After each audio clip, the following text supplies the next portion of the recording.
Congratulations. Thanks. So we'll call the meeting to order at 5:32.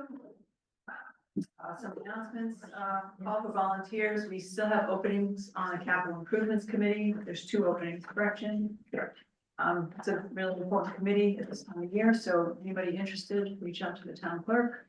There's also several other committees that have openings, and those can be found on the volunteer tab in the town website. Our first item is public comment. If you have anybody that wants to make a public comment. Nobody online? Okay. Item D is town manager updates. All right, first item, we've been working for some time on the stormwater bylaw. It was adopted a couple of years ago. And since that time, we've been working to get it fully integrated with the other land use regulations in town, whether other zoning bylaws, subdivision control, wetlands protection act, so that it's all internally consistent, cohesive, and coherent from an administrative standpoint. And for applicants, we had engaged Horsley Witten Group some time ago to work with our stormwater working group, and we've been chipping away at that for really, I want to say, 1.5 years at this point. It's been kind of, at times it's gotten more or less time and energy just based on how much time staff have had. But we've made a real push in the last couple of months.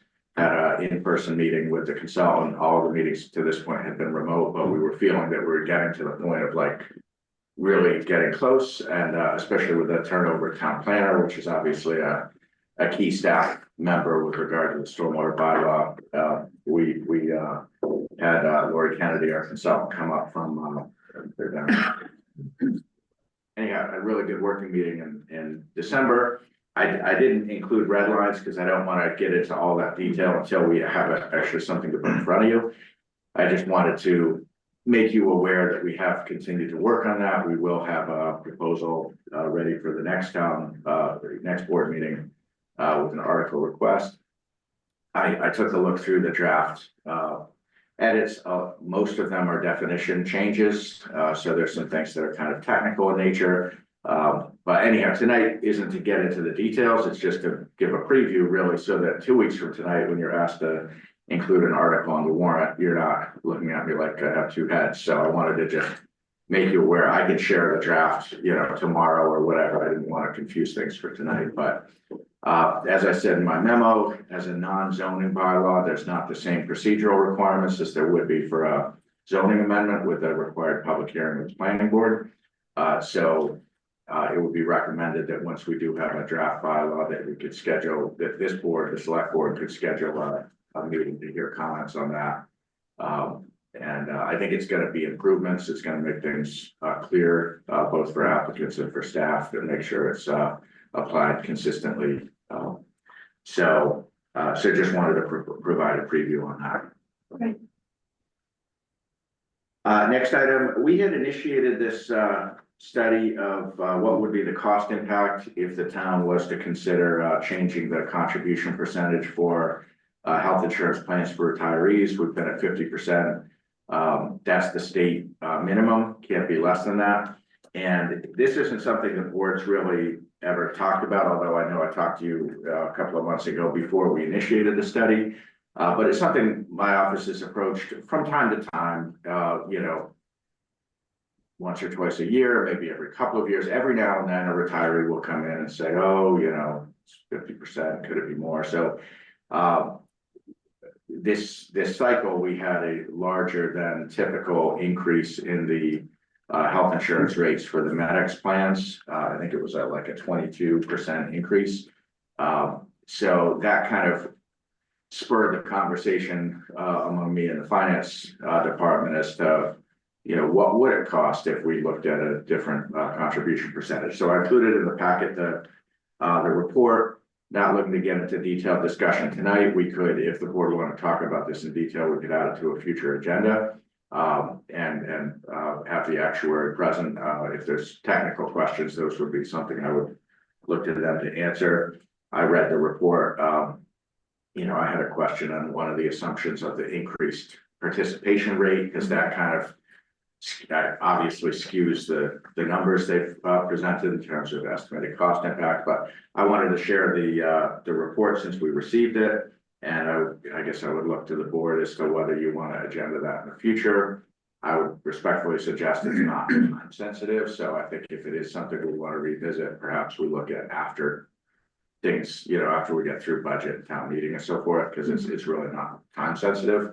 Or not particularly time sensitive, so just wanted to share the report, and it was more of a curiosity at this point, because there hasn't ever been a indication that the town specifically, wants to consider increasing rates, but it's something we thought we would benefit from some data on if we were to consider that, what would be not just the year on year, but the long-term cost impacts. Mm-hmm.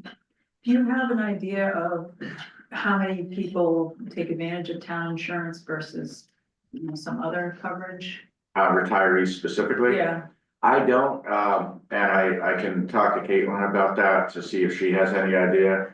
I wondered about that in the report, this idea that people might opt into it. I was thinking, why aren't they on it already? Right. I don't know if it's that they have a spouse with a favorable You know, a plan. spouse that has a better rate, if this rate goes better, they would flip. Right, That's what I yeah, found in the past. yeah, but in terms of how many retirees fall into that category of being eligible but not taking advantage, I don't have any insight on that. Is that but something that you could find out? I can ask Caitlin. I don't know if she would know, Okay. because if a retiree's not on our plan, I don't know how much Yeah. she's like keeping track, but we could probably, I think we could get to that, because we could look at it against the Essex Regional, how many retirees, of those, how many are on our plan. I wonder how retirees is there an annual communication that goes out to retirees about, regardless of whether or not to participate? Does it go out to everybody who's eligible? I don't believe so, no. I know that Caitlin sends a letter every late fall, early winter. Once we get the rates, we send a letter, because the rates, unlike town health insurance, which is per fiscal year, the retirees is per calendar year. Yeah. So the change in rates takes effect January 1st each year. So every year we get the rates typically around November. And Caitlin sends a letter to all plan participants notifying them of the rate change. I'm not aware of any correspondence to people who are not on the plan. Yeah, that's interesting, because if there isn't correspondence people on the plan, then the likelihood of increased participation, unless somebody was shopping, and I can speak from personal experience that, once you get to the point where you're taking advantage of whatever insurance you have, if it's a reasonable deal, you kind of maintain the path you're on. Yeah, you're free, same here, you're free to change. Yeah. Right, yeah.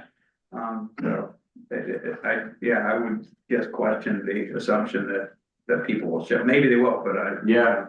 Again, I don't know. I wouldn't switch for a couple of dollars on a perceived Right, fit down. right. You know what you got is, right. we're old people, we don't change a whole lot. Yeah, that's really, I have a lot of questions, so I think we agenda it for a future. yeah, and if we do, we could set up a Zoom meeting, just a daytime meeting with the actuary, and I'd be happy for you or a member of the board to sit in on that. It's not my area of expertise, this actuarial stuff. I don't even understand a lot of what's presented here. Yeah, I look so at it, I it's see something, the more there can be, if you have informed questions, they're probably not things I'm gonna be able to answer, so I'd look for that conversation to happen directly with the vendor who did the work, so.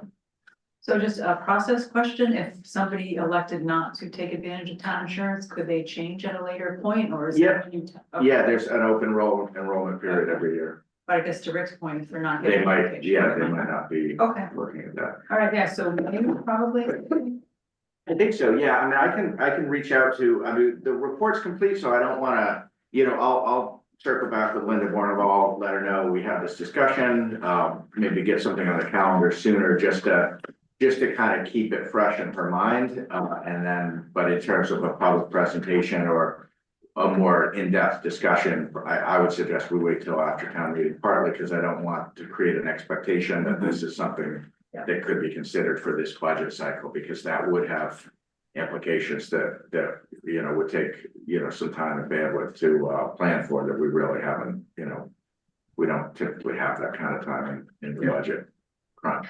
yeah, makes sense.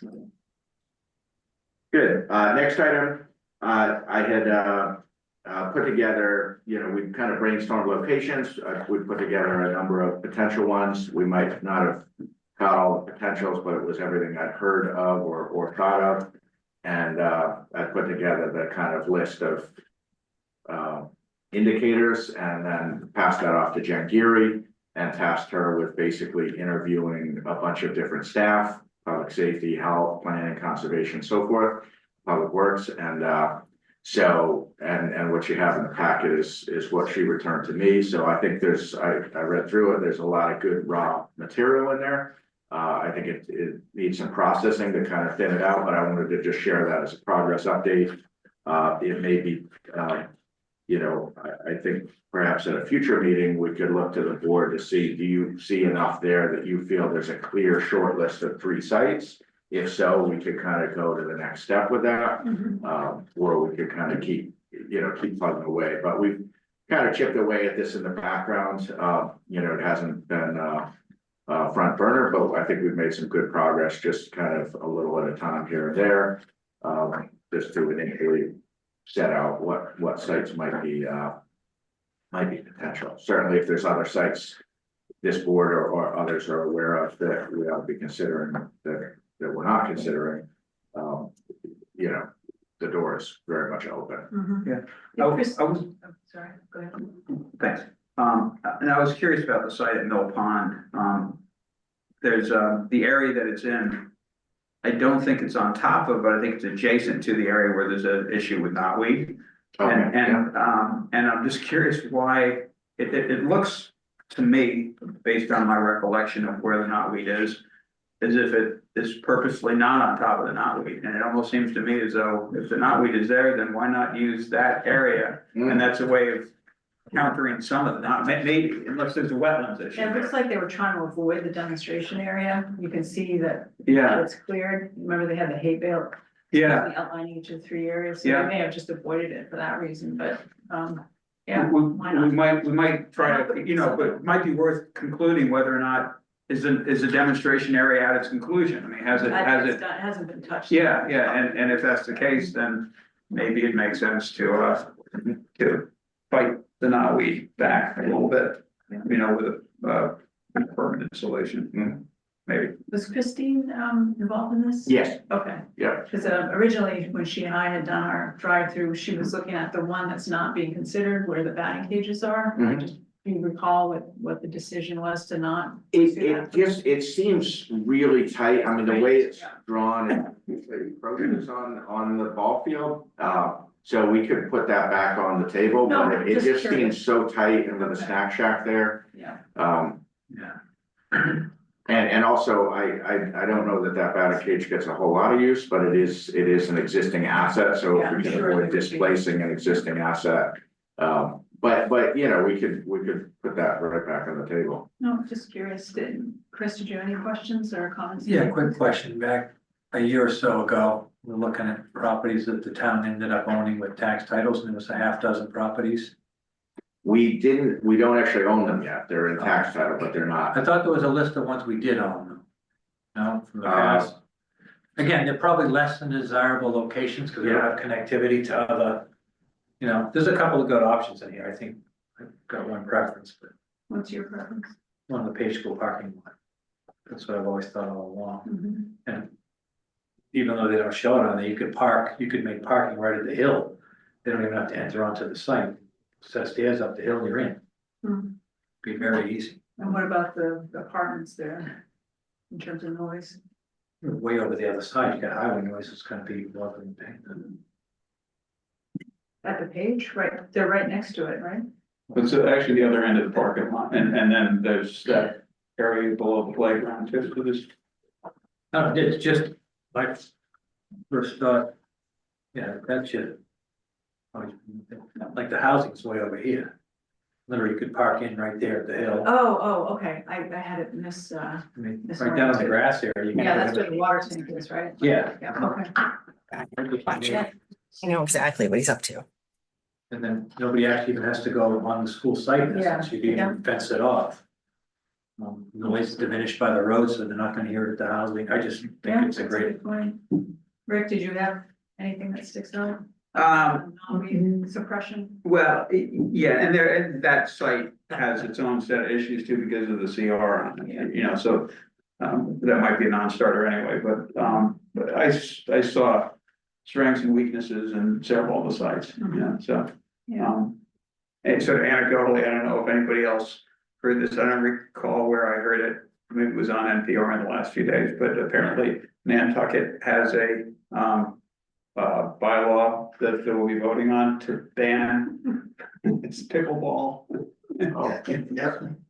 Outright ban on Nantucket. I don't think we have a lot in common, yeah. I don't either, I figured that was. There are a lot of towns. Anecdotally interesting, yes.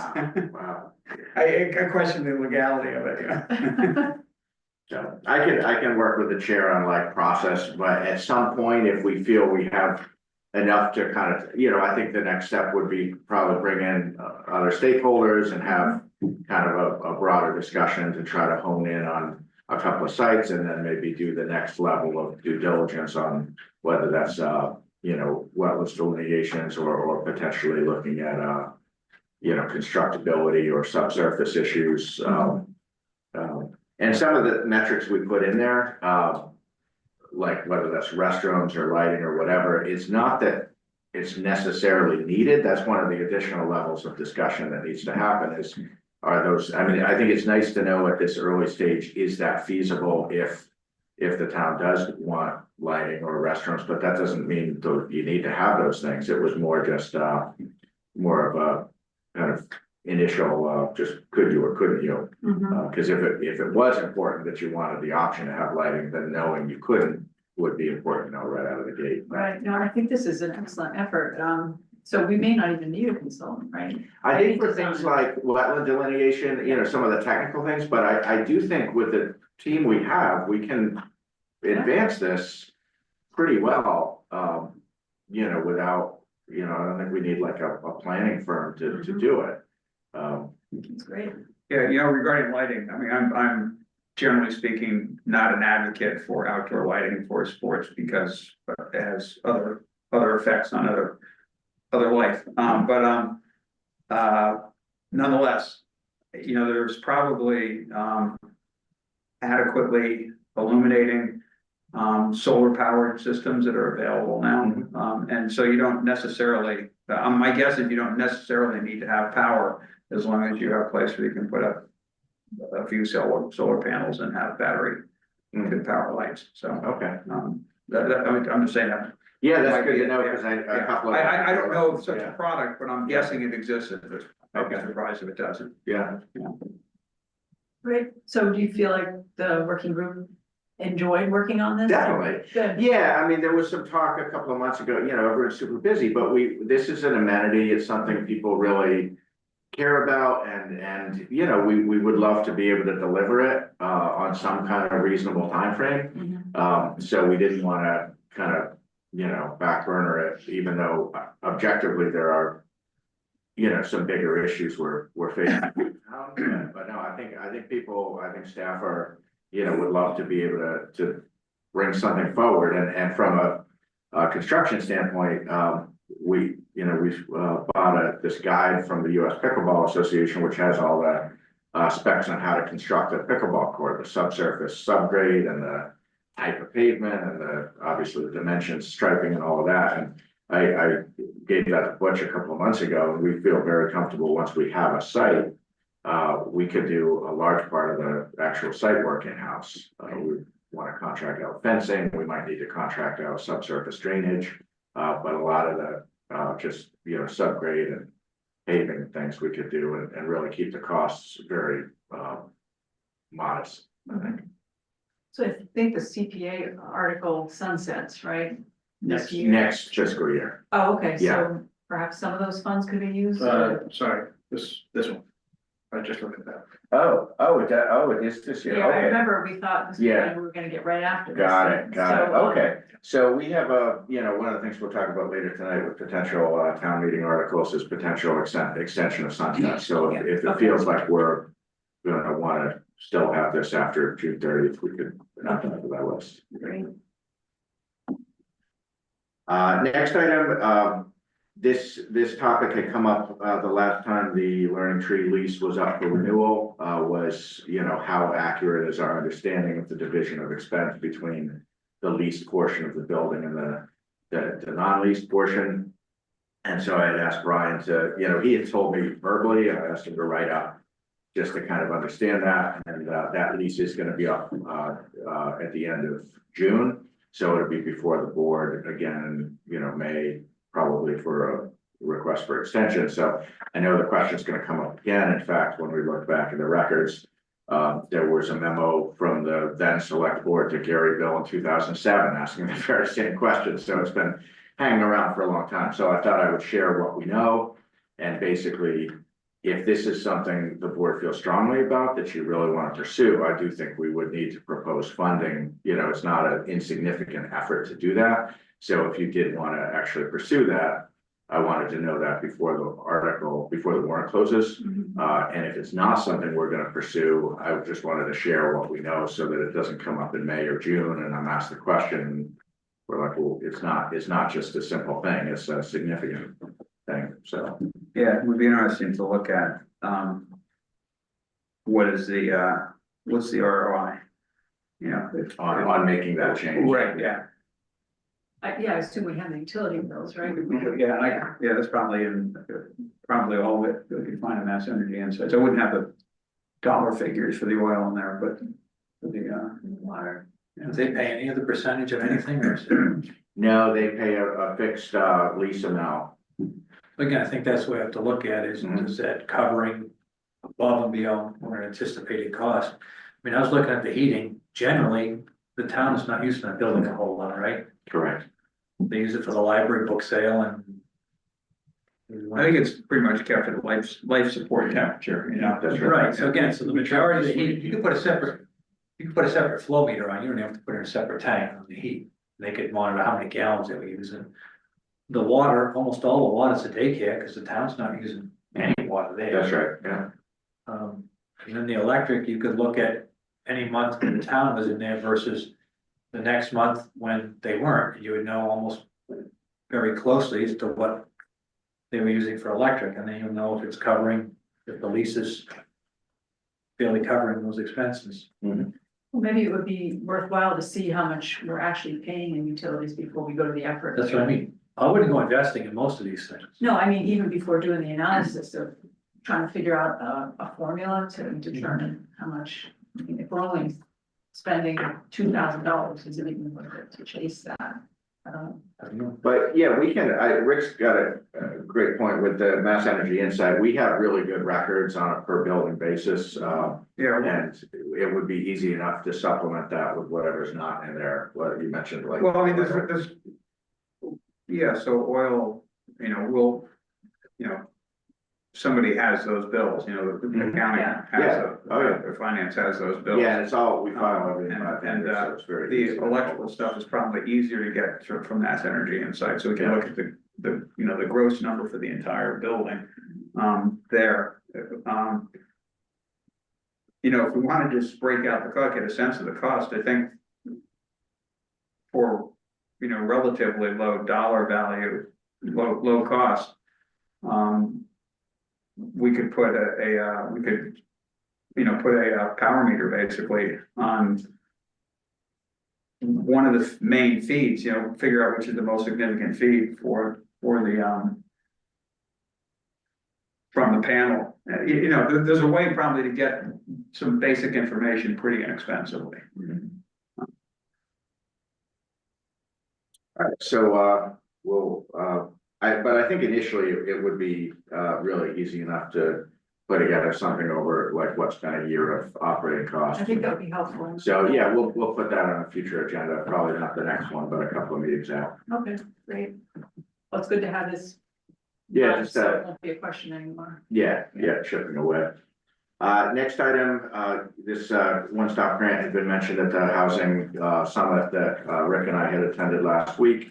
And, my ears immediately perked up because we've been talking right along about, proposing funding at the spring for a comprehensive plan. And it seems like a no-brainer to look at positioning ourselves for this grant, but I wanted to float that idea because, that could result in seeking funds for 10% of the estimated cost rather than the total cost, which I do expect could be on the order of $150,000, possibly even more, depending on duration, number of meetings, and so forth. So, when would the grant actually be awarded? Some 2026 probably, or? Well, so they haven't announced the specific timing, but I think we would, I know the last time we applied for and received a one-stop grant was, I think 2 years ago. That was what funded 90% of the cost of Dawson and Flinker's work for the MBTA communities. And I believe we got notice in late summer. It might have been into September, but it was like late summer, early fall. So I don't know if they're on the same timeline, but probably about then. So if we, let's say at the Springtown meeting, the voters were asked to appropriate 10% of the estimated cost. We apply for the grant. If we don't get the grant, I would say we then go back to the fall town meeting to seek the full amount. I think that's a good process, because also it sort of notifies the town that we're going to be doing it without the full shock value, and then you've Yeah. done your due diligence to try and get the grant. Yeah, I think that's a really nice way to do it. good. Yeah, that's kind of what made sense, I thought too. Yeah. Yeah. But I do think we need to identify what things we're gonna pull back on if we're gonna engage in this. Well, yeah, we need to Yeah. ideally get some things Either done. clear the decks. Clear the decks. We gotta clear the decks, right? Let's make a bigger deck. OSRP made real headway on that. The RFQ went out earlier today to a half dozen very qualified firms. So we'll expect proposals back in a little less than a month. We've got a working group comprised of open space committee members, member of the Park and Rec Commission, and our conservation agent, who will be involved with vendor selection, and then we get that kind of formally underway. I think the scope came together really Yeah. nicely. And then finally, I just wanted to acknowledge on the housing forum last Tuesday, Rick was there, multiple members of our Affordable Housing Trust were there. Brian Murphy, the planning board, was there. I think very worthwhile, and just a positive event. And then on other updates, I included a recent land use huddle. I think a lot of those are topics you're pretty familiar with at this point. And then also the Middle Street Bridge.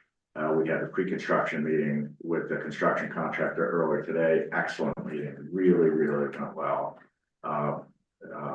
Everyone was completely prepared, organized. The contractor had 5 representatives. They were very professional. They, you could see they had like tons of pages marked up, like they had all the permits, like they knew the conditions. I came away with a lot of confidence that they are very competent, know exactly what they're getting into. They were asked a lot of questions on pricing of this, that, and the other. It was just very impressive, so, knock on wood, but it seems to be off to a great start. Great. So we signed the notice to proceed.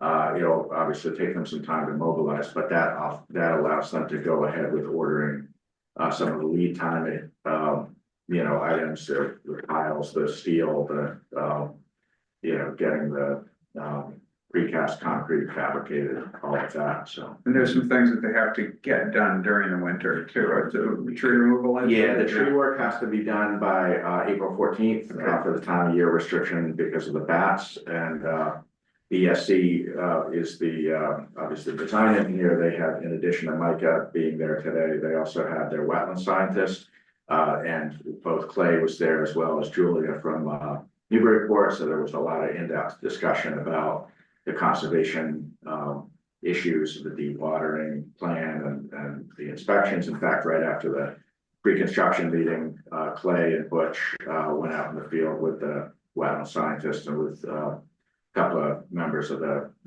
contractors team to go out and do some field like walking around. So it's really exciting to see, like, it's a real project, it's really moving forward, and we felt really good about it. Great. Good to hear. Yeah, not that it probably impacts anything, but Julia, I know, is retiring in March. Yeah, she is, and toward the end of March, yeah.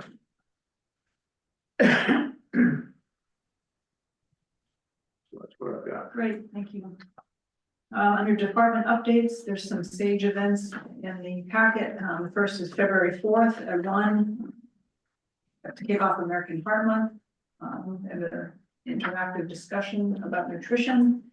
And then a Valentine's lunch on Thursday, February 13th, which is not heart friendly. Chicken Alfredo lasagna.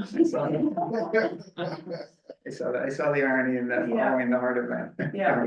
Awareness. But We have choices. Sage Center continues to offer great programming for senior citizens. All right, item B, so Angus, do you want to update on this and the technical assistance? Yeah, so this had come out of the joint meeting, the select board had with the planning board in December. There was an acknowledgement, there was a suggestion that night that I think everyone agreed with, that it'd be great to have MVPC have a formal role. They had done some nice work for some other towns in that area on the MBTA community specifically. So in addition to the other services that we have under contract, we had talked with them about providing some support in attending a couple of the public hearings. And so the town planner went ahead and submitted a request for technical assistance under that MHP support, and got a almost immediate response from that office. It's favorable. They don't have the MHP funding isn't 100% available right now, but the response suggested as soon as it is, this would be an eligible project and something they would look favorably on. If MHP funding doesn't come through, we would be able to still engage MVPC either through local technical assistance or through some of the article funding. But if we can get that cost paid externally, that's beneficial. Mhm.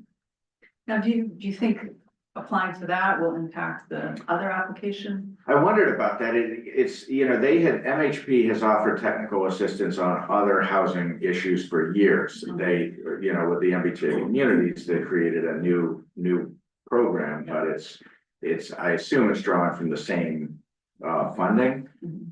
They're completely different initiatives. And I think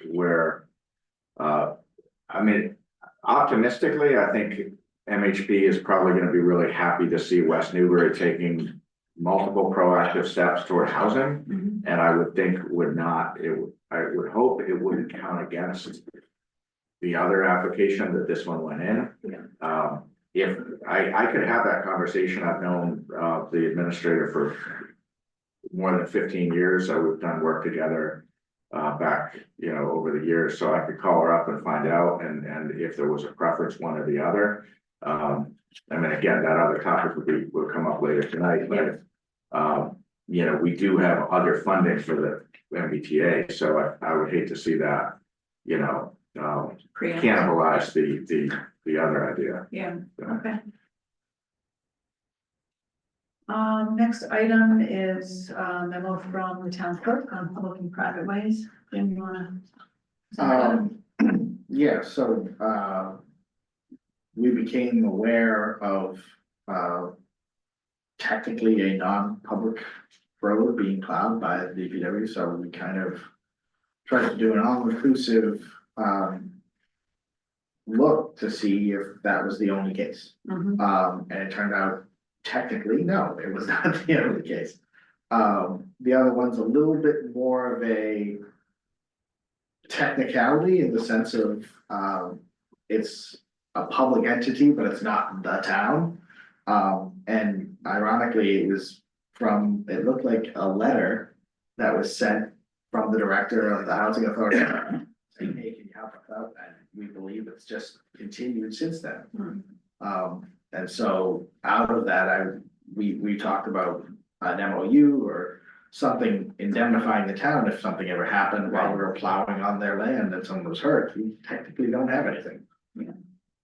So something like that, or exchange of services or something. Yeah, and Mike McCarron had mentioned to me years ago the idea of some kind of MOA between the town and the housing authority to maybe formalize some of what's been informal, and he never really fleshed that out, but it may be this is some of what he was referring to, is their services provided.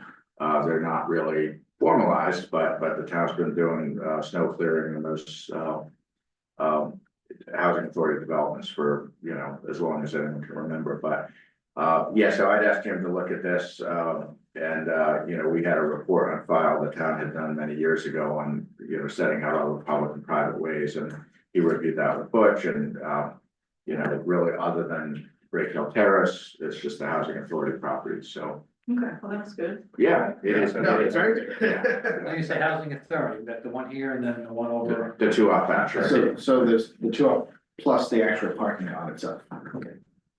Now, Yeah, here, yeah, then relative to Break Hill, that's Yeah. continuing the season until we can. correct, yeah, we've got a meeting coming Let's up. make sure to with pull the plug and hold. No, yeah, we have a meeting coming up with the neighbors, and. We also are not pulling the plug on the housing authority. Work that one out. Thank you. Item D, Board Commission Committee updates. Item A is presentation on the Heroes Act. Yep. All right. So I think last time I've seen most of you was Memorial Day. I can't That's believe right. it's crazy. It's been that long already. I hope your New Year's been very well to all of you. So you got my letter, I believe. I did send it out regarding adopting the two clauses. I know there was some confusion regarding the 5C.5, saying that you can't adopt both in Massachusetts laws. So I just kind of want to get a little clarification on that.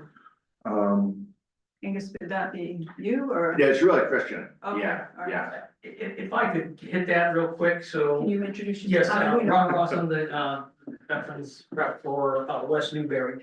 So when the Heroes Act got approved, it got approved under the 22 I&J, which gives us, taking the current, allowable amount and doubling it, and then also adding a cost of living allowance, which has never been part of our VA benefits at all, the town or the cities.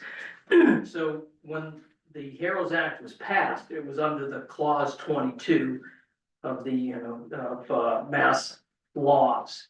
And when I go into the assessor's office for this town, it lists veterans exemptions, clause 22, which the I&J should be able to be placed and voted on, to be placed in there so we can get those benefits.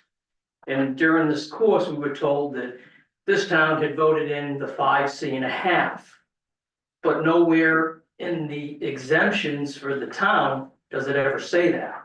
And they listed all here, they said, well, if we adopt the 22, then we can no longer give it to the seniors or the blind. And that's not true, because clause 17D covers the seniors. Clause 41C covers the low-income seniors, and 22 covers the veterans, and then clause 37A covers the blind. So we're just a little confused of why we'd be told that. And, put it here before a vote, because we're 5C.5 when our town assessor website here says that we're not, that it's all broken up. But you can't have 22 and 5C.5, it's one or the other. And there are towns and cities throughout Massachusetts who have 22, and there's others that have 5C.5, because they just, under the 5C.5, they just able to lump the seniors, the veterans, and everybody all into one pool, which just made it easier for them. Mhm. So what we're asking is, this part of this briefing here, Steve has gone to, we have six towns within inside our Essex board, and Steve has hit almost all of them except for one, and some of them have already voted for it. And, we've come up here and spoken about it to the assessor's office, and there's just a little confusion. So we would like to see if we could get this resolved, so we could place it before the board to get voted on to enact this. So Ron, it would be a town meeting vote, I believe, right? Yes, sir. Yes, Yeah, sir. yeah, Yes, sir. so 100%. there's no vote tonight. No, sure, we just, Right. we're We just just want trying to. clarification. Yeah, Yeah, and the other thing too is Steve was just trying to give the update on the Heroes Act, because he did go to all the towns, and we want to make sure that our town got that briefing because it was just passed in 2024. Yeah, I had the honor of actually going from Governor Healy when she was signing it. So it changed a lot of things. So a lot of people are now eligible for Chapter 115 benefits that weren't before. National Guard weren't considered a veteran technically on the federal side, when Massachusetts just redesigned their classification of a veteran. So it opens up eligibility for a lot more families, children, spouses. Also, the annuity was raised from $2,000 for a 100% disabled veteran to $2,500. So that'll be changing effectively immediately. And also the property tax exemptions, of course, were a huge thing. But yeah, there's just so much involved in this. Like I said, I'm in charge of 6 towns, so we've, trying to go around to each individual who want to get these passed is obviously near and dear to my heart, and for the veterans that I serve in our communities. So does this apply to all veterans or veterans in, a certain subgroup or subgroups? Roger, so it all depends on service connection disabilities. So it depends on your level of service connection. From 10% is, I believe, $400, but that would double it to $800.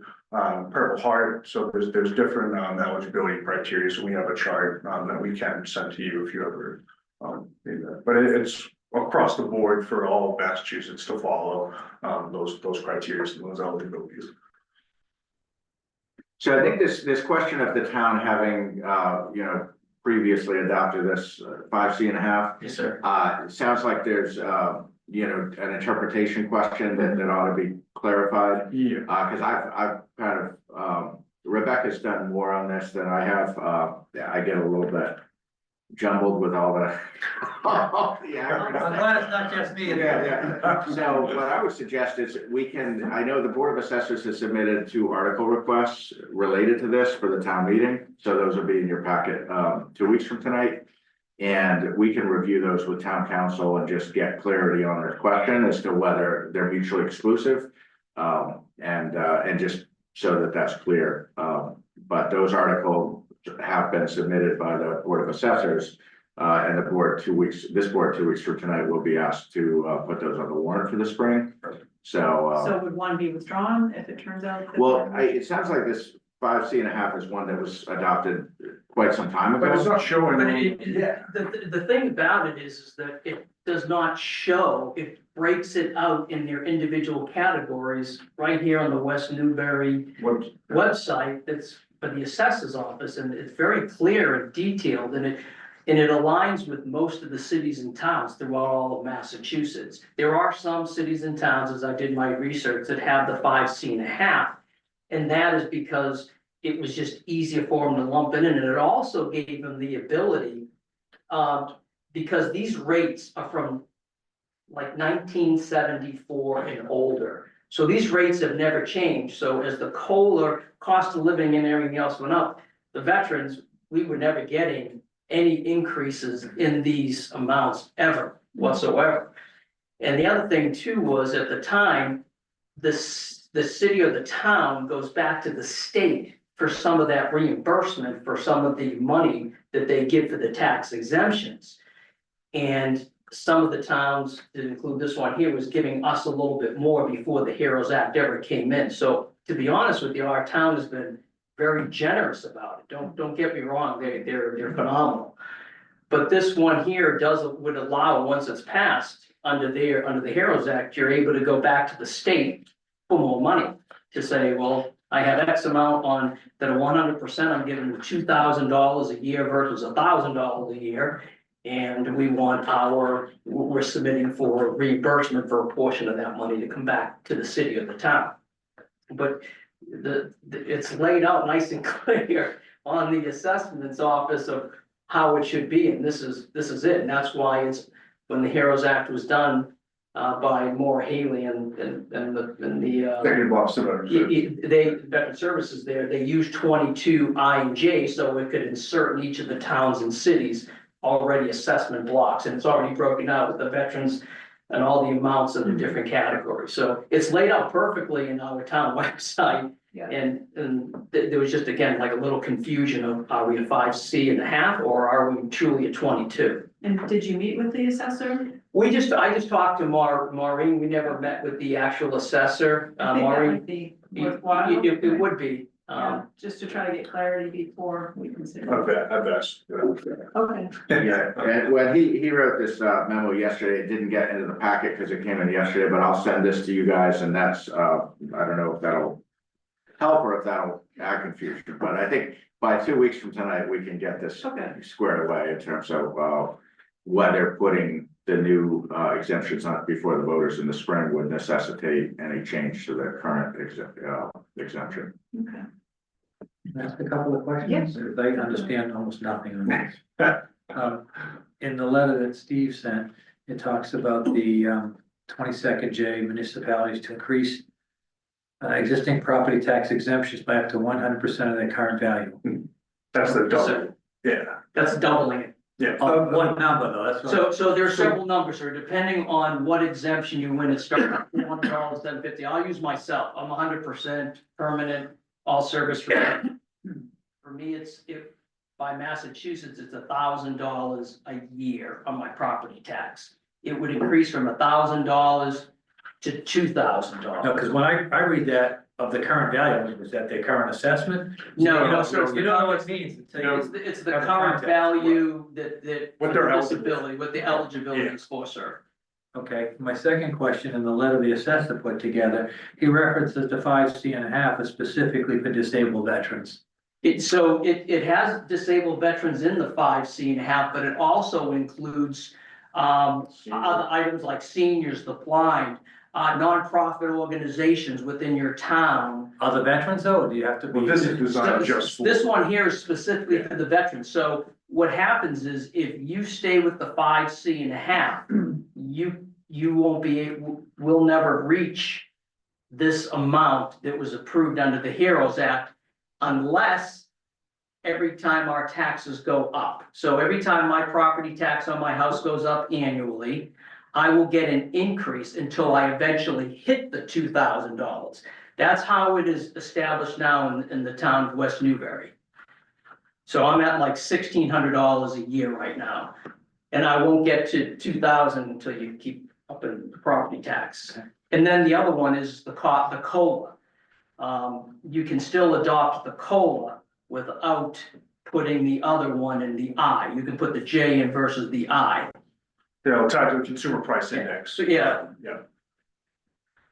A lot of technical stuff. Yeah. Sorry. Oh, you're not in the loop and haven't heard it. Right, it's a little A confusing. lot of letters and numbers. Yeah. It is, know, it I is. know. That's Massachusetts, they're the ones who write all this here. I think we just have to be careful when we go to town meeting, that the presentation Yeah, no, gets everything. broken down and Yeah. distilled and spelled out carefully. Yeah, Steve, when you had initially sent this, in the late fall, I had, Googled and gone onto the state website for the HEROES Act just to learn a little more. And my head almost exploded. It was like the pages and pages and must have been 50 links. And I was like, and I was like, I don't have 2 days to learn about this. So, Well, that's why you have me, who I sat with all the lawyers for the Executive Office of Veteran Services, went over it each page, with all my fellow VSOs, so that's. good. So Yeah, you no, got me we'll get this cleared up, but just to restate, the article requests have been submitted. They will be part of what the board looks at 2 weeks from tonight. And part of why we had invited Stephen tonight was so that 2 weeks from tonight isn't the first one we're hearing about it, because, I knew it was a complicated issue. Appreciate that. Yeah. No, I sincerely appreciate all of your time, so like I said, it's near and dear to my heart, and, I just want to do the best for veterans and our communities. So for 2 weeks from tonight, there will be clarification. Yeah, That we'll have beforehand so we can. Correct. Digest it. Correct, yeah. Cause I'm yeah. confused right now. Yeah, it's a lot, it is. Yeah, and what I can do, I can send to the board members tomorrow the article request forms that have come in. I'll send to Steve and to Ron, Christian's memo, and basically just try to understand what's going on between these two exemptions, and definitely we can engage town council if there's any question or clarification, but it sounds like it's just maybe a communication issue. But we'll get to the bottom of it. Okay, good. Just a quick question though. The COLA, that's applied, so if you're up at the 2,000 level, At that point, COLA continues on, so, you know, the next year would be 2,050, and the year after that, it would be whatever, 1.025 times. Yeah, so it will grow with, Okay. each year, but it'll, yeah. Okay. Okay. Great, thanks. Any other questions? So I guess, so with the Board of Assessors having submitted the 2 article requests, was that in coordination with you, or is that just a coincidence that they happened to, submit those? I believe coincidence, yeah. Oh, I think it's a coincidence. Yeah, oh, okay, yeah, okay, yeah, got it, so hopefully in 2 weeks, we can get everything, squared away. okay, Thanks for coming in. I appreciate it, thank you. Thank you. Yeah. yeah, thanks, Steve. Appreciate it, sir. Okay, where were we? Item B is just an update on the CPC annual public information hearing. We had a few people there, more than last year. We had some comments from the tree committee and the open space committee. Anything you want to add, Chris, from your No, parents? pretty Angus? simple. Just, you know, I think once I know the committee heard the comments, get some really constructive comments offered. We'll be, I believe, building those into the community preservation plan, which I think the committee is gonna be voting on in its next meeting. Once that's updated, we'll definitely get that to the board members, get that posted on the website, get that in circulation. It's a very good document. I think it's way better than the CP plan from a few years ago. And I think the more that's in circulation among the boards and committees and the community is great, because it's you know, kind of sets out a vision for how the community preservation funds can best be managed, what types of projects would be favorable and so forth.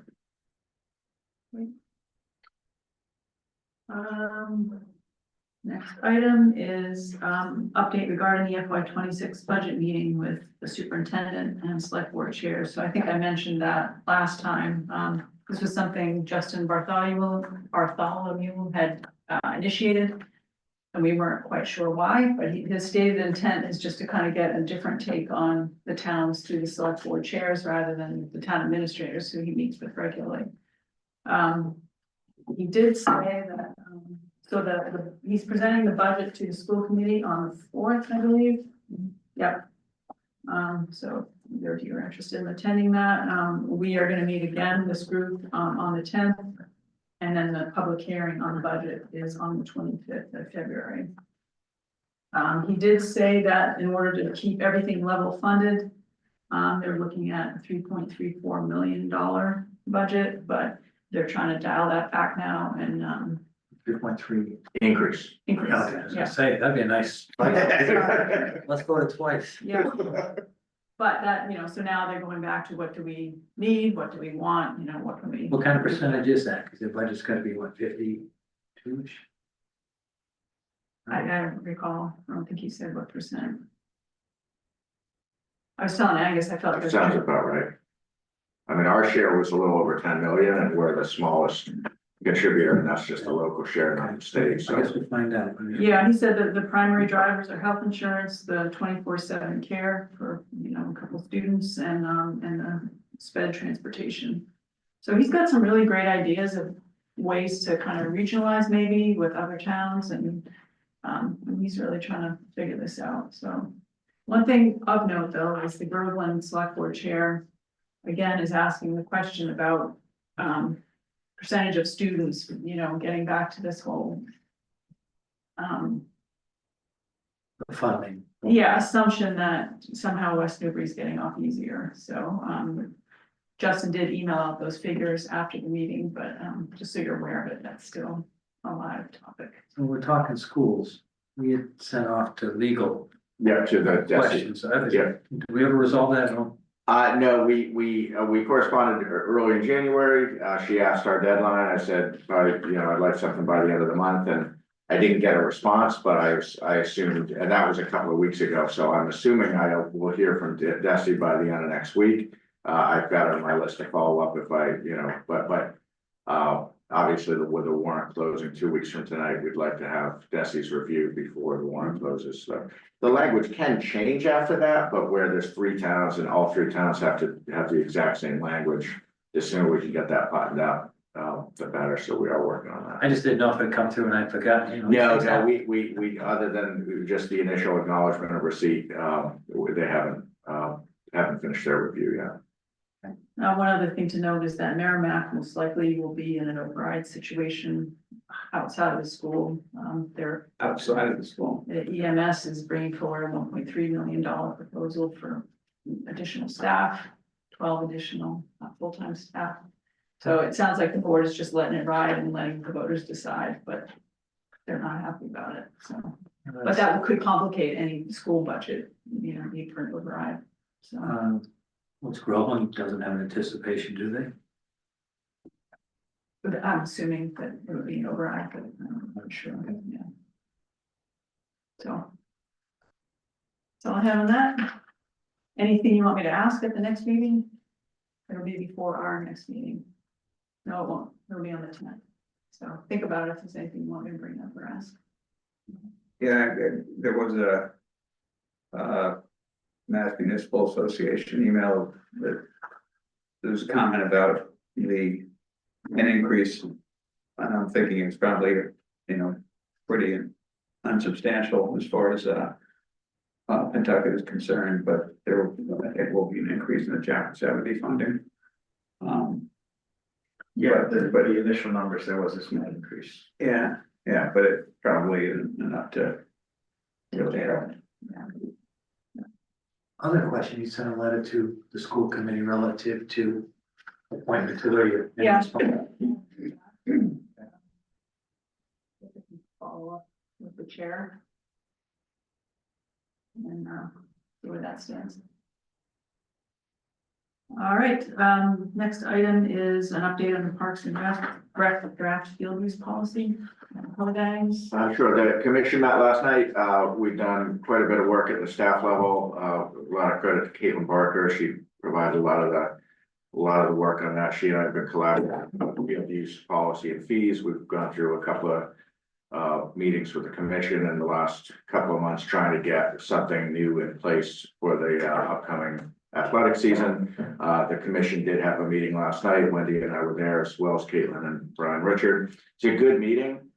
We didn't get much into discussion. There were so many other items on the agenda, and a couple of the commission members had, you know, they had to leave after 90 minutes. So, but we did get some good feedback from the chair.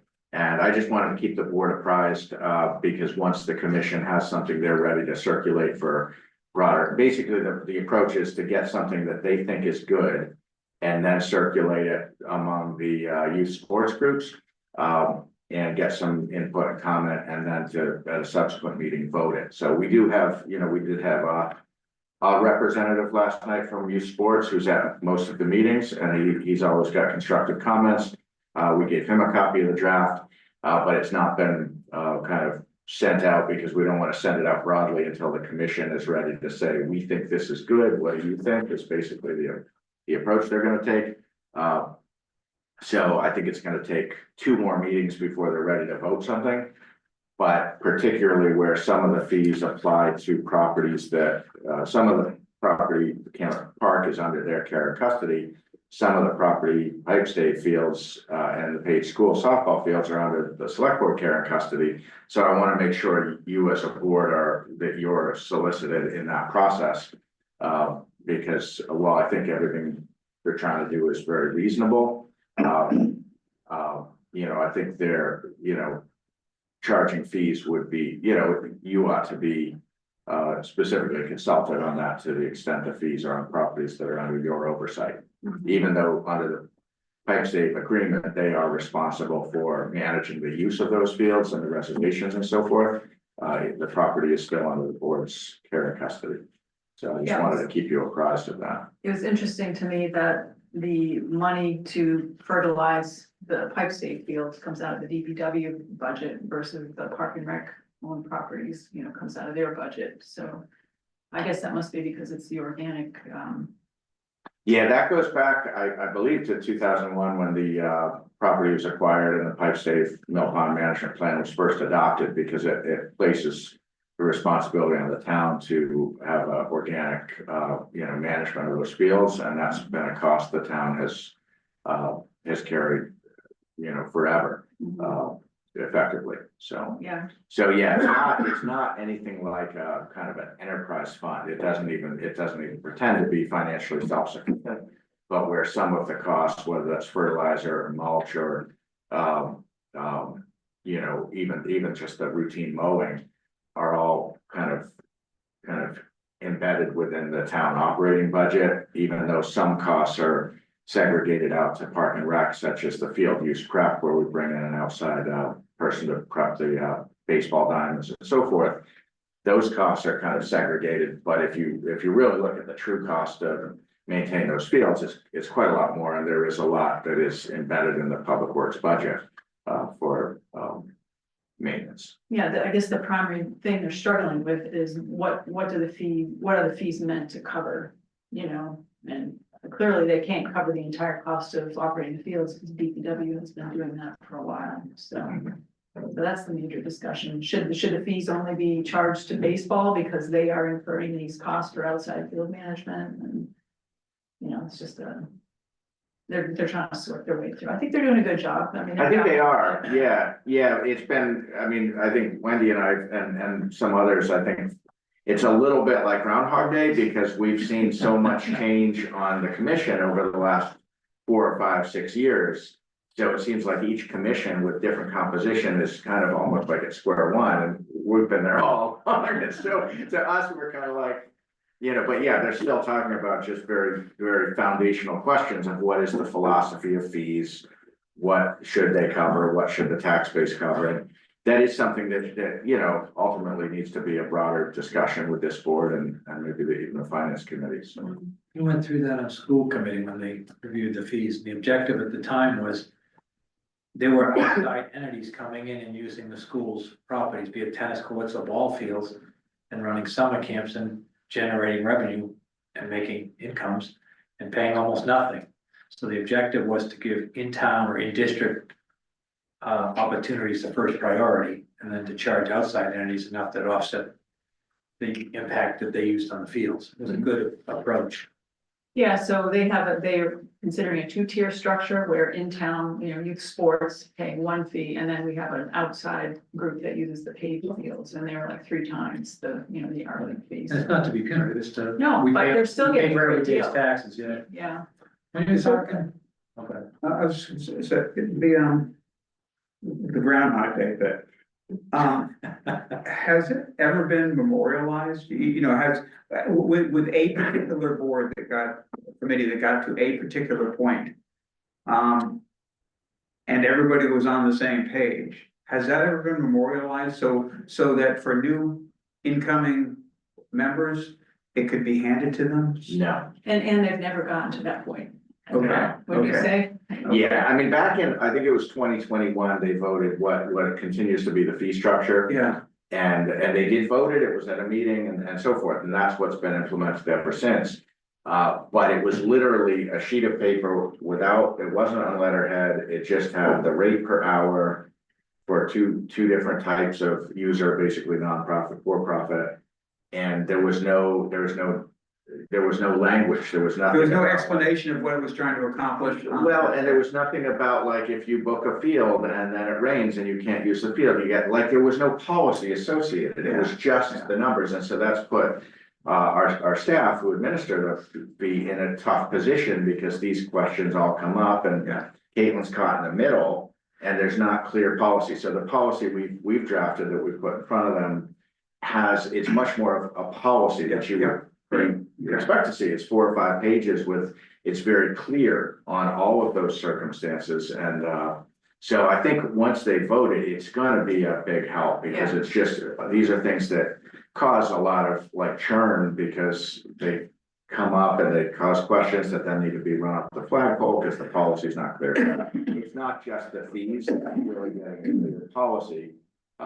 Including, I mean, all kinds of things, rubbish disposal, all, all of those things that, like you see in our reservation of town meeting rooms, we have a policy with all of that, so that's what we're trying to get to, and I think we're very close, I really do. One other thing I just wanted to comment on, the use of MyRec to do all that booking, that gave Caitlin the ability to build this spreadsheet that she could say how many hours for each field, each team, and I mean, it was really kind of incredible. So that, It is incredible, the that was money data, well yeah, so I can send that stuff around, it's, yeah, just like when you said, it's broken down by field, by team, by hours, so we were able to look at like how many hours have been booked by, youth lacrosse versus flag football versus baseball versus, softball and so forth, and that really gives us a finer, much better understanding of where the money's coming from. Do those revenues align with what's driving the cost, which is primarily baseball, so there is a lot of like philosophical discussion that is going on, which I think is informed by this data that we never used to have before the MyRec platform. All right, the final item on your board and committee updates is open meeting law summary. This is something I talked with Jim about a while ago. A lot of you commission chairs who just keep doing what prior boards have done, and it's not always the correct in compliance with open meeting law. So all of this is excerpted from the documents that link there. Jim and Angus felt that probably this would be more impactful coming from the select board. So just looking for your input, whether you want to have it go out under our signature or whether you have any comments on the content. The first question is, don't all new appointees need to do the online training for the open meeting and the conflict? So you are supposed to do the ethics training, and you are supposed to sign a letter saying that you received the open meeting law Yeah, packet. are they doing it? They are saying that they got it because I emailed it to them. But it doesn't mean you read it. I know, we had to go through and do the online training and all that happiness, There's no actual certificate for the open meeting law. It's the ethics that has a certificate. I don't have a problem with the board putting it out, and as I went through it, I said, talked about the agendas, and I put down on the side, what about not reasonably anticipating, because I see so many agendas with that, and then the paragraph later, it's in there, so. Yeah. That was, Even elected boards still do that. I know, I've seen it, drives me crazy, basically means they can talk about whatever they Well, want. that's often, it's a general discussion topic at the end of the meeting, which is not, Can we have one of those? no. Well, that is, honestly, I didn't realize that was not allowed. That I understood that in general, any item that was discussed in an open meeting was supposed to be on the agenda, but I didn't realize it was specifically disallowed to have that, in any topic not reasonably anticipated, because it's so often that there are things that aren't anticipated that evolve. Yeah, so But, you're supposed to repost the agenda. yeah, So here's a perfect example. Yeah. You've been in town government for a very long time. right, that's right, yeah. Any comments on any of the content? The executive session originally section was a little bit longer, but given that we added, or Angus suggested having them check with Jim before they posted, I think that covers any questions on that. So you both are okay with this? I'm fine with it. Yeah, I'm fine. It generally sends out flags whenever somebody Whenever has an you see executive something. section outside of your Yeah. board, so. Yeah. Yeah, there was one section in there that was interesting to me, that if you have people online, they're supposed to acknowledge that nobody else in the room is listening, to which it just hadn't occurred to me, so that's kind of a nuance that we haven't. All right. Great, so action items, let's see, We do, speaking of things added after posting, and we did repost, but Yeah, do I we was want just- in yeah. So I consideration? just wanted, Elisa and is Chip there? Yeah, Yeah, and Denise, we're gonna just take a real quick item and then we'll move to your item. Yep. So we're gonna head to item O, request for appointment of Zachary Dunham as a reserve police officer. Mike, do you want to fill us in on that? Yeah, so we're obviously always in need of reserves, so we're looking to keep him on board as a reserve officer to work part-time shifts. So what kind of commitment do you have from him? So he's gonna sign up in advance of least 2 shifts a week. At least. And if you can't hold that, I'll recommend his appointment end in June. Okay. Yeah. Any questions for either of you? No, he's moving to another position after that. He's going to sheriff's department. But he'll still be a reserve officer. This doesn't create any issues with needs or any of that good stuff. Oh, no, he'd be reserved, so he Just wouldn't be making covered. sure. He wouldn't be covered. Right? Yeah, so I guess we need a motion, I'll make a motion to appoint Zachary Dunham as a reserve police officer. Effective, February 6th, is that right? Or no, February 1st.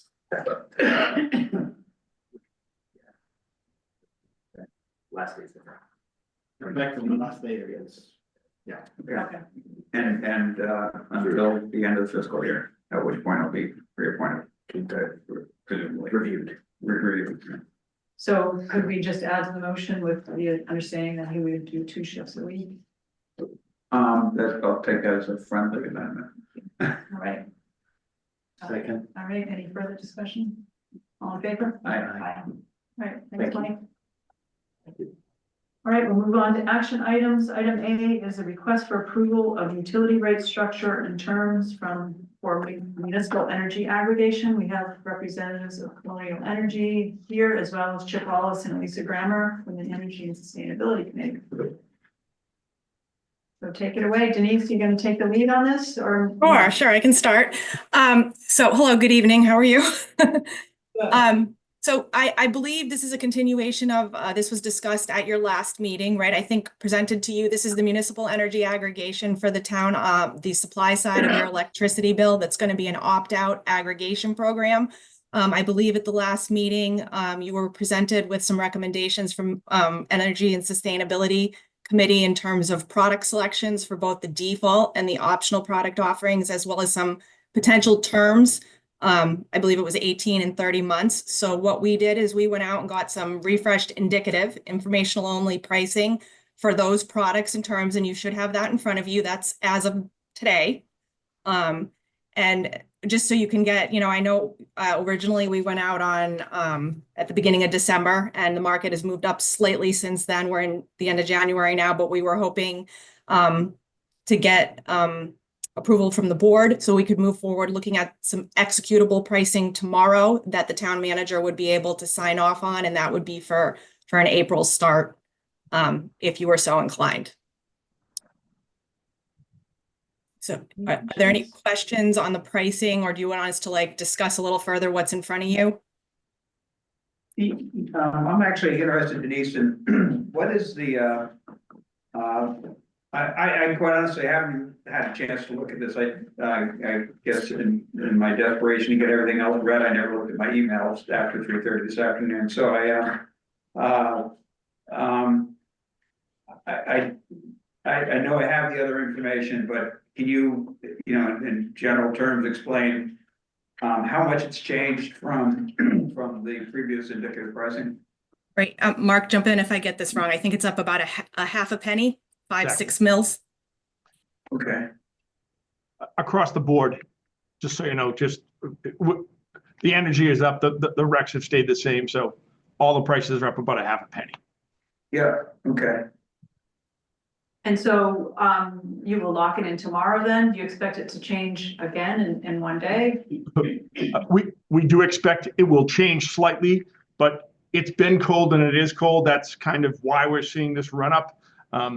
Again, we could hold off and hope that prices settle down a little bit later. But to make that April start, we just don't have a lot of runway if we're looking to make that April start.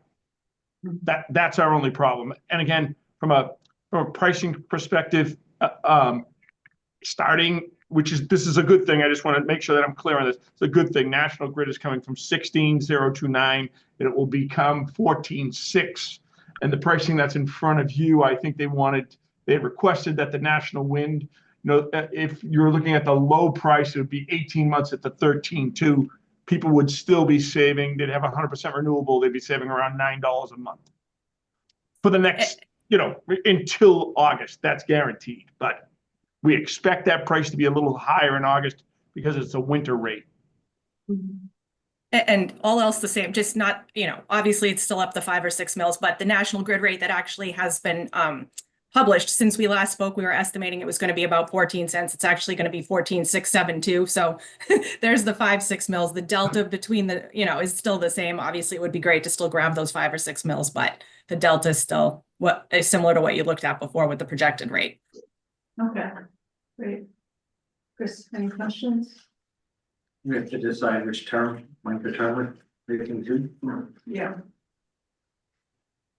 So one of the things I was interested in is the form of the motion. I mean, I'm a little unclear on what we're voting here. Can you help us with that? So normally what we hear is just some guardrails around what it is. And 90% of the guardrails are here, meaning you already have your 3 products. And then it's just, if it just depends on term. Many times they'll just say, listen, 18 or 30 months, depending on the administrator's thought at the time. From my perspective, I want to give you just one, whether or not this plays out or not. At this point in time, I don't actually see, the low price is actually the 18 months. Some of me thinks that hopefully with the new administration, we might get some relief from a pricing perspective. So maybe you don't go to the 30. The only thing I want to tell you is if things start to happen, many people are telling us the reason they like aggregation now is, so the large spikes that happen, nobody has to pay for the next 30 months more than 13,333. They can always join the program, and that's the cap they ever have to pay for the next 30 months. Whether or not basic service and they leave the program goes to 6 cents, we're fine with that, but it's a cap on energy prices in West Newbury for the next 30 months. So it really depends on what exactly the board's looking to do. The nice thing is it's also renewable. There's a local product, there's a national product, and for people that might be on a fixed income, there's also a meats product there too. So all of the pricing, at least the 2 other options, 100% renewable is 3 cents higher, 2.5 cents, excuse me, than the price there. But the other 2 are underneath basic service. So from that perspective, from a vote, just simply stating that an 18 or a 30-month term, depending on pricing tomorrow, and maybe you want to put 3 mils up or 3 mils down. So in case the market did Mr. Putin decided to start dropping bombs tonight in Europe, I guarantee the price is going to be cents higher tomorrow. If that was to happen, then we wouldn't sign anything, and we'll just kick the can another day. But it would allow a small movement up or a small movement down. I guess there's no reason to put anything on. If the price went to 0, we're great, right? No reason to put it down, just up. Yeah, right. Chip, do you want to make a recommendation on the length of the term? No, it's what's the value of price stability for 30 months versus taking a chance that the price may be lower after 18 months, as Mark said. Okay, so. I mean, it strikes me that, there's it's a less than a 3 mil, 2.5 mil difference from 18 to 30 months. Am I reading that right? Oh, actually, no, I'm not. I was looking at the wrong, I'm sorry. I gotta look at the right column here. So, yeah, it's a less than 1.5 mil difference, correct? Correct. Less than $1 a month per customer, just to give you an idea on impact. A mil is about 60 cents, so a mil and a half, about 90 cents. Depending on. We're looking at this matrix, we're looking at supply of 3, correct? That's the lowest price. Yep. Oh, well, That is correct. yeah. I just want to, and then you've got 3 different grades, the standard, the green. Which one are we? The primary one, what the Energy and Sustainability Committee is recommending is the middle one in the columns. It's the 3 green. Yeah, it's the green Default for everybody. Right, yeah, that's the default, and then they can choose the standard product, standard retail electric supply is with heading says they can choose that, they can opt into that if they'd like. Or they can opt into the 100% mass class 1 recs, okay, like, which is the, all renewable, from Massachusetts, with Massachusetts recs. I would suggest strongly we go with the 30 months. Yeah, I can't see energy costs going down. right? But they haven't lately. know. They did for a couple of years ago, that one year went crazy, but no, they're gonna go up, and Right, even if you lock it in at these rates, you're still better than the basic national grid already, so. right. I'd rather take it as long as I could get it at a price and know what it's locked in at, so that's what I would suggest. Sounds good to me. Do you wanna, take a crack at a motion? Can I make a suggestion? What's Jim gotta say? I would say, board could vote the, recommendation of the committee Mhm. with 3 levels with, 30-month timeline. The supply number 3. Yeah, I mean, I'm comfortable making a motion, Okay. sitting on the committee, Right. that's, okay. Just, and then there was the, additional item that Mark mentioned, which is some kind of cap, if, so I don't. Yeah, think and that's- it'd be appropriate for that. Right, that's a good idea. Yeah. And sounded like Mark's recommendation was 3, we could use 2 mils, we could use 3 mils for the cap, but, because who knows what'll happen between, I don't know, when you actually got this pricing, whether it was today or yesterday or. Today. Yeah, just It was today. Okay. Yeah, okay, yeah, Hot so, off the press. all right, good. And I would just Um, not, I would just say the low bid supplier, because supplier 3 today supplier 4 might be low bid tomorrow, it might, so low supplier. Okay. Okay, great, then I will not specify the supplier, I'll just say the low supply, okay. Yeah, so I make a motion that, we adopt the pricing structure from the low supplier, of the choices shown, in the, table presented. The term will be for 30 months. And the order, in which, the 3 choices will be the, purchase of National Wind, Green E-Rex, basically the max requirement plus 37%, and then that 37% is the Green E-Rex. The second choice, would be the, standard retail electric supply portfolio, which meets the Massachusetts requirements. And the third choice would be 100% mass class 1 recs.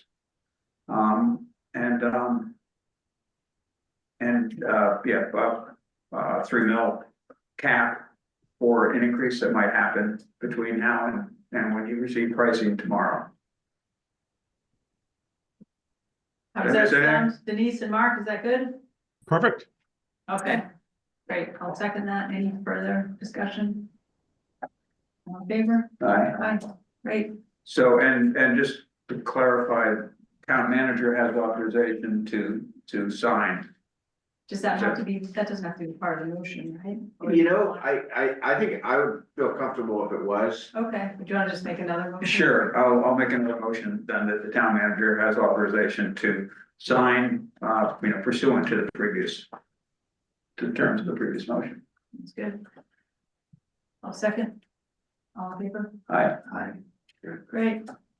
So Denise and Mark, I know we have something on the calendar early afternoon tomorrow.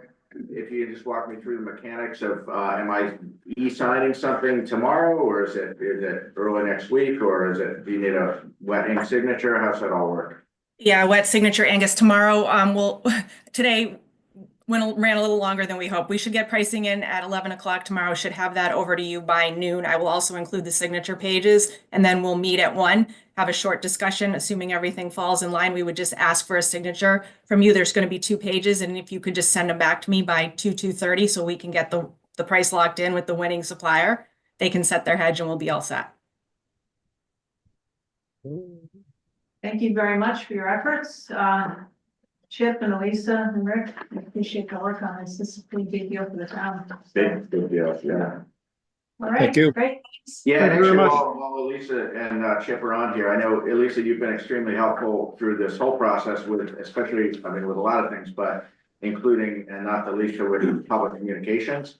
And so you're probably intending to do this anyway, but if you would have the time and the bandwidth to do like a public announcement, I know you could articulate it a lot clearer than. Because you've got a lot of knowledge on this, but we'd love to get something out on the website, you know, in the next, few days or week. And so if you're able to kind of, take a crack at that, we'd greatly appreciate it. And I'll work with Chip and Rick to come up with something. Thank you very much. Great. All right. we'll Have a good be night. supplying all of that as well, just so that you're aware. You know, Oh, okay. we have language and all of that and set up information sessions. Once we get signatures, we'll start the ball rolling on all of that. And we're happy to work with Elsa and Arthur and, you know, whoever else, you know, we have some base and they can add anything they like to that. Okay, great. Excellent. Thank you. Thank you for your time. Thank you. Thanks a lot. Jim, can you text me? Yeah. All right, item B, request for finding that the proposed conservation restriction on McGrath property is in the public interest. And now we have Vanessa Johnson Hall from Greenbelt here. Welcome, McGrath. I'm representing John. Okay. Vanessa, do you want to kind of give an overview for those who are listening? Sure. Good evening, everyone.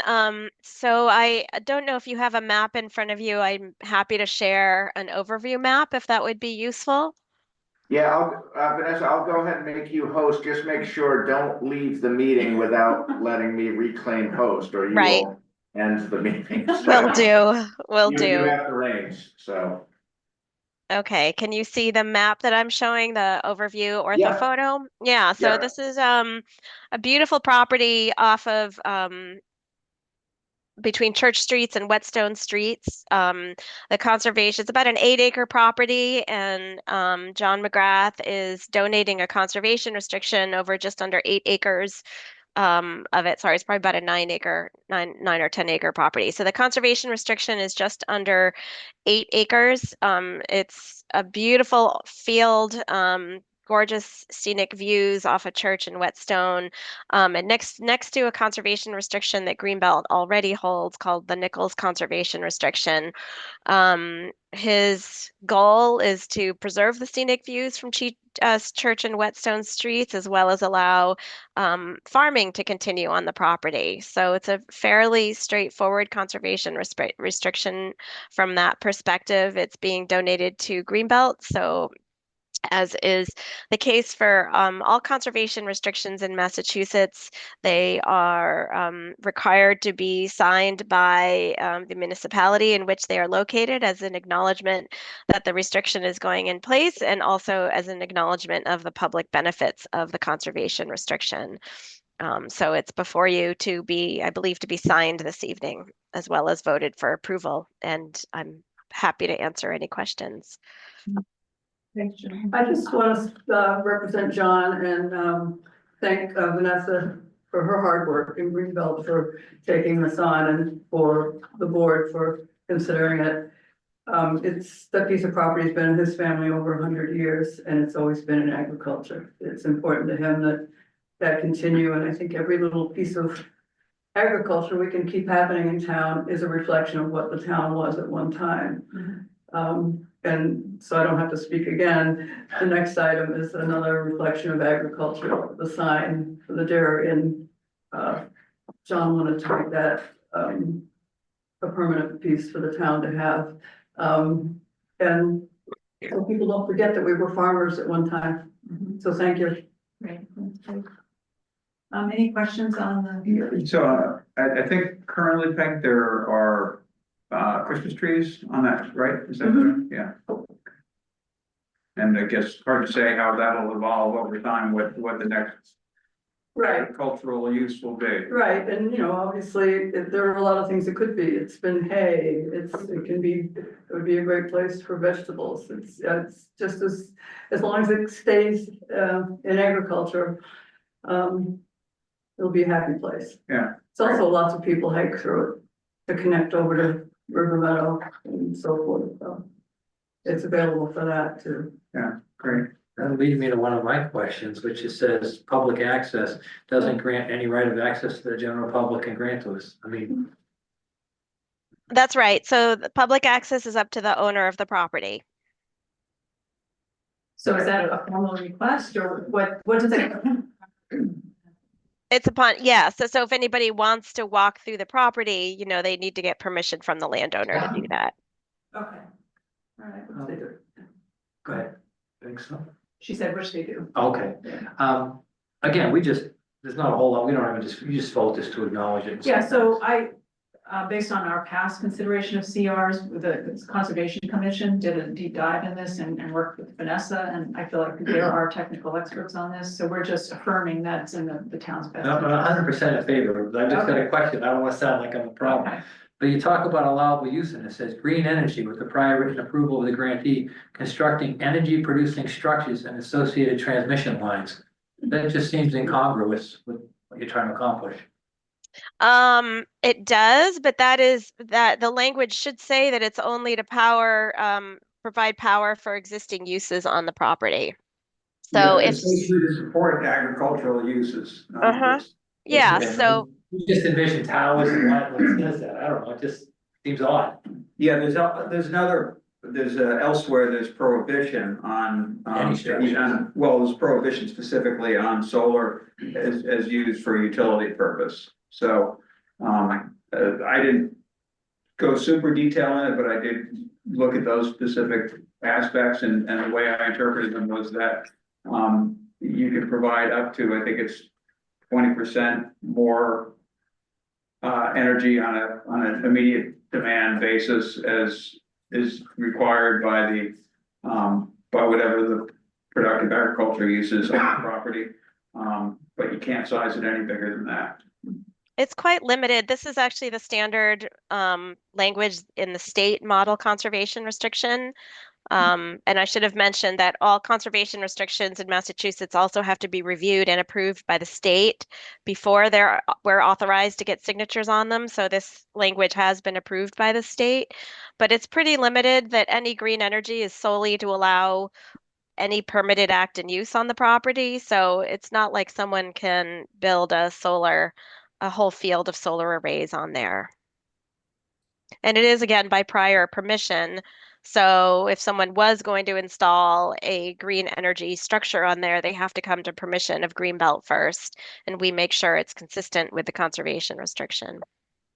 And again, I don't think that the select board has a whole lot of standing on this agreement between Greenbelt and John McGrath, other than to say, and I will say it, thank you. So we do need a motion that is in the best interest of the. Sure. Yeah, I'll move that, the implementation of this conservation restriction is in the best interest of the town of West Newbury. And, that the board should approve it. Second. All right, any further discussion? All in favor? Aye. Great, thank you, Vanessa. Thank you. Thanks, Vanessa. Thank you so much. Do you want to claim back I host? already did. Okay, very good. All right. Have a good night, everyone. Thank you. Peg, I assume you'll let John know.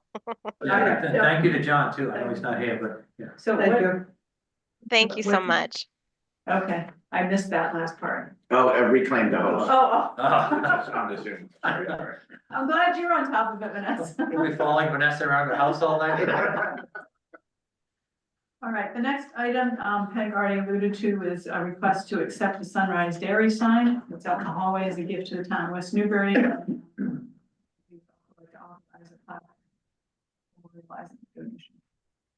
My question is just how large of a flag? I would think comparable to what's there for the map. Yeah, there's a couple of, the other exhibits have so it'd be, it would have the language that's in your Just packet. big by that? So, yeah, you did. It's just a curiosity. Yeah. It's an 8x10, no. 8 feet by 10 feet? Yeah. It's actually I think, double, with a portrait will be part. Max worked with John on that. and, Okay, so you're fine with the language? Yes, Okay. and, it's nice, and I always see it when I come into the building, and you guys are all too young, if you grew up here. You didn't go to the dairy, did you? Fifth grade, we went and we got to have chocolate milk. Those are the brown cows. Yeah, right. It was, we had the milk got delivered to our house. It was just part of what the culture of the town was at the time, and I think it's nice to have it here. Have a reflection of farming as it disappears. Yeah. So thank you. Want a motion? Yes, please. Make a motion to accept the generous donation of the Sunrise Dairy sign from John McGrath and for the town to put up the associated plaque with the wording as noted. Second. All right, all in favor? Aye. Thank you. Please tell John, thank you. Thank you. I will. Okay. Thank you very much. Thank you. All right, you're welcome to stay. He'll start texting. Got some, yeah, there's some paint you have to wash dry. Thank you very much. All right, good night. All right, item D, request to authorize submittal of an MIA wellness grant for new office chairs. How many chairs? I had a hard time figuring out, because it had to be in two separate, Yeah. 15 first. Let's see, when I was I think this putting this was together 15 the and other five. night, dude, all I received was the PDF, so I'm not able to Okay. scroll down, I don't have an editable format. But I thought, I read it the other night, and didn't it say? It's 15 on one and 5 on the next. Okay, It's that 20 was- chairs and 5 mouse. Should be mice. so, Singular mouse is I'm actually. joking. so this must be like a seating, what's a mouse? Not a computer mouse, is it? Yeah, ergonomic. Oh, ergonomic, So it's, okay. it's actually sits this way instead of this way, Got so this is less carpal tunnel versus more Oh, carpal tunnel. interesting. Okay, great. So how will these chairs be distributed? Is there already people that have signed up for them, or is it all chairs? It was Caitlin took a survey of who Who needed- needed chairs. Awesome. I got a great chair, so You were not. I'm not taking it. Hey, are you gonna get 1 or 2 spares too? I mean, I think we'll get whatever we can afford within the grant. Yeah, I think she kind of maxed out the grant, Okay. but that's why the mouses are included. Okay, got it. All right, motion, please. Motion to accept the grant for the chairs and the mouses as submitted. Second. All right, any further discussion? All in favor? Aye. I'm puzzling here. Is it mouses or is it mice? Or is it meese? All right, it's not even like 8 o'clock yet. It's starting to go down that path. Okay. So, please give Caitlin our thanks for putting this together, and she's been pretty consistent in giving these grants. Yeah, no, it's good, and definitely this is one where the squeaky wheel gets the grease, and she has been very proactive on looking for opportunities. Great. All right, next item is a request for authorization to submit an EEA drought resiliency and water efficiency grant application by the water department.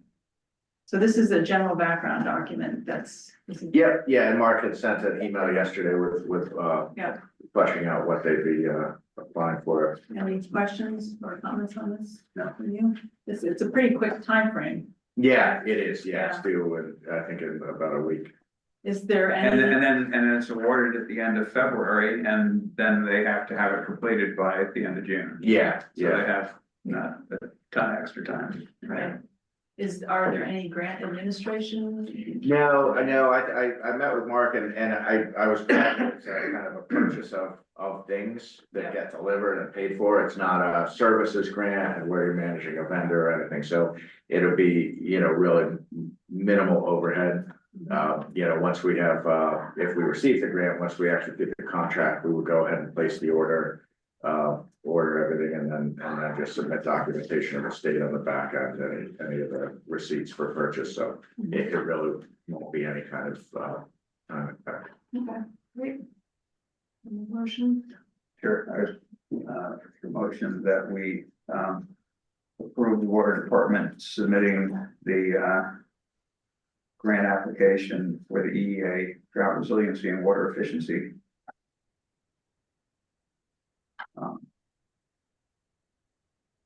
Grant, that seemed redundant, grant application, okay, but that works. Second. All right, all in favor? Aye. Aye. Okay, next item F, is a request for appointment of open space committee member, Grand Bachelor. So that you have the note in the packet, this is what this refers to. I just want to say upfront that Graham's appointment is the only one on the agenda that we're discussing. I've already spoken with the chair and let her know that I don't want to make any more changes in the composition of the committee before reappointments in June. There's just been too much back and forth on this. And we need to focus on business and not that. So this is a two-part question, I guess. When I first learned that Graham was able to find housing in town, I reached out to Jim and he said if he hadn't formally resigned, then he was still appointed. But I want to clear it with this board, given that we are the appointing authority, if you are okay with that. If so, I'd like to affirm that he's still a member. And if you disagree with that, then I would have you consider reappointing him to his term. So first question is, are we satisfied that he is still a member? Graham is here if you want to ask him any questions about the details of the situation. Yeah, I mean, I think there's been a lot of conversation about this issue. So my question is, there's two issues. Number one, it's been mentioned a number of times that at an open space committee meeting, Graham said he resigned, he's moving out of town. So is that a correct statement or is it not? So where I was currently living, I was not able to live there anymore. Concurrently, what happened was that at the same time, my stepfather passed away. So we came to stay at my mother's to help take care of the house, take care of her. While that was happening, at the same time, I was looking for a new place, and then I found a new place. That doesn't really answer my question. Because this is more to me about the process. I mean, Yep. My understanding was you stated in a meeting you had to resign. It was What is presented, that based on? number of Somebody people who said that were at Okay. the meeting. Okay, And then we had a select board meeting, I don't know if it was public or executive session. Where the same comment was made, that Graham had to resign because he moved out of town. And it's nothing against Graham, believe me, this is about the process, because a lot of people were under the understanding that there was an opening on the committee due to that. And if a person resigns from a committee, I don't know if it has to be in writing. When I put my word out there, it's my word, so. It's, So, you know, So speaking from as the record keeper in town, the only way I can keep a record is if I have a written record of that thing. So, when the town accountant resigned, I need to be notified. When any member of anything resigns, it is technically not official until one of two things happens. They become ineligible, or they give me a letter of resignation. Graham, his voter registration did not change until he moved to Main Street. So that did not disqualify him, and I never received a formal letter of resignation, which means there was no resignation for the record. and so how long, I mean, at what point if somebody failed to, So, for example, if Graham moved to China and never told anybody, and then never changed his voter registration because now he lives in a foreign country, the only way to remove a member of a board would be a formal vote of this board. So that would be the third option, okay. and none of those actions happened, in my opinion. Mhm. Rick, what's your thoughts on this?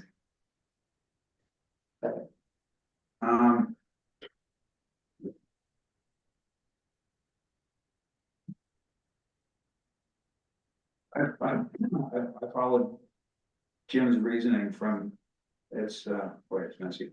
I've followed Jim's reasoning, I guess. I'm a little torn, if Graham did in fact say that he was resigning and that was interpreted by some group of people who happen to have been on that committee, then you would think that that would have standing, but on the other hand, ultimately what has standing is what the keeper of our records, which is the town clerk, has. And, so I think I would follow the town clerk, who had no, definitive record of a resignation or cause for ineligibility. I mean, to Rick's point, I can say whatever I want at the meeting, doesn't make it true. And circumstances do change. Because in fact, it did change, he just moved to a different location. So that would be unfortunate, in my opinion, to take action on a non-action. That's what would be happening, in my opinion. Chris, is there any way to remedy your objection to what happened? No, because I go on principle and I understand the situation. I also understand the technicality that happens. You've restricted the conversation and I appreciate that to the issue at hand tonight. But I think come appointment time, there's gonna be a lot more conversation Definitely. on the open space committee and attendance of other members who maybe should address their own situations. Yeah. And Chris, just to clarify kind of the timeline for you, which is what made this messy, was that so technically it was, you know, the open space meeting was like 11:15, I think is when we did it. And at that point, things were looking, you know, dire on my end for options. But I was still there in that same house till the end of that month, actually into the first week of that month. Once I was out of that house, the conversation had started to secure the new location, but nothing was set in stone. So I was kind of in a limbo of, you know, is this going to happen? So it took probably, you know, about a month to actually nail it down, that I was able to secure this location. So that's part of what kind of was this in-between phase, was that there was a lot of conversations back and forth and I had to jump through a lot of hoops to make this happen. So I really wasn't reaching out to anybody until I had something set in stone of whether this was going to work or not going to work. So I was kind of in a limbo myself of trying to figure out what exactly, you know, the future was going to look like.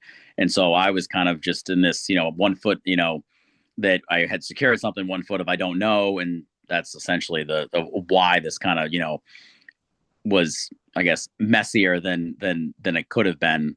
But that was really the situation, is that it was tough to nail this place down. And so I, you know, once I had it set in stone, paperwork signed, then I let everybody know that, you know, I was good to go.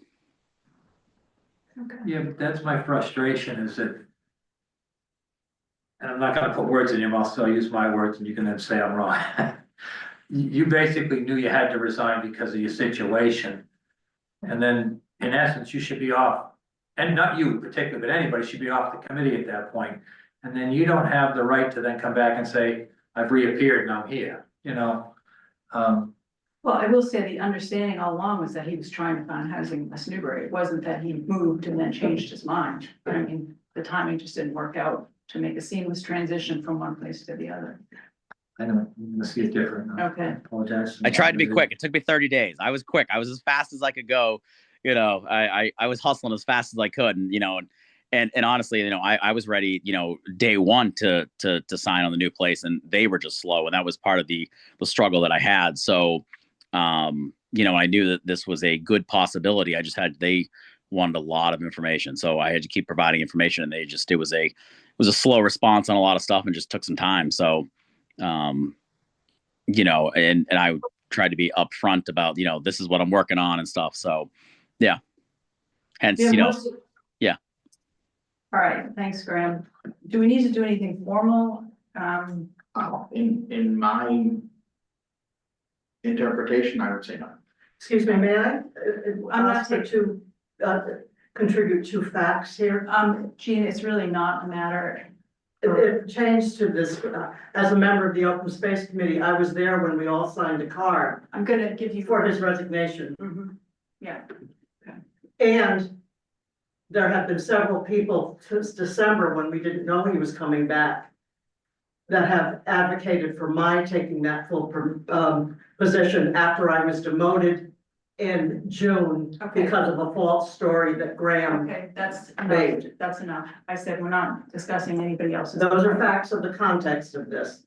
Okay, and of the procedure that is before you tonight. Is there a motion we could make to formalize this, or I want to put this to rest? In my opinion, there's no legal action Okay. that needs to be taken. Okay, I mean, that's the advice you both gave me, but I wanted this to be transparent, so, You can send a letter as a chair okay, to the open space committee stating, okay, that's a good idea. Maybe acknowledging the situation. yeah, and I'd be happy to explain to the open space committee if they have a question. Okay. I would like to add one more thing, please, Jean. based on your actions since June and the actions of my then chair.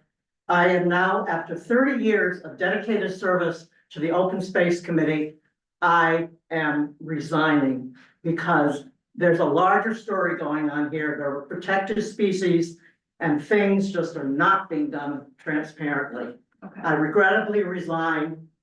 And I thank you, Rick, for trying to halt the procedure in June. I thank you, for your support. And I'm sorry that I can't discuss this more, tonight because it really bears on the whole situation. Okay, thank you.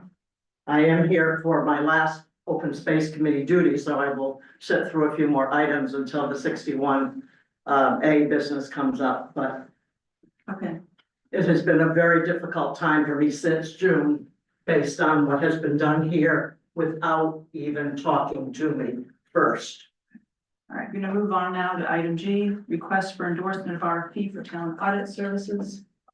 I guess you want to give that back? Sure, yeah, so we've been under contract with the same firm for a number of cycles, and there had been consideration, let me preface by saying, auditing services is one of the exemptions to 30B. So put it out to bid, but as with any kind of service, it's good practice to periodically rebid. So the FY24 audit was the third and final year in our contract with Roselli Clark.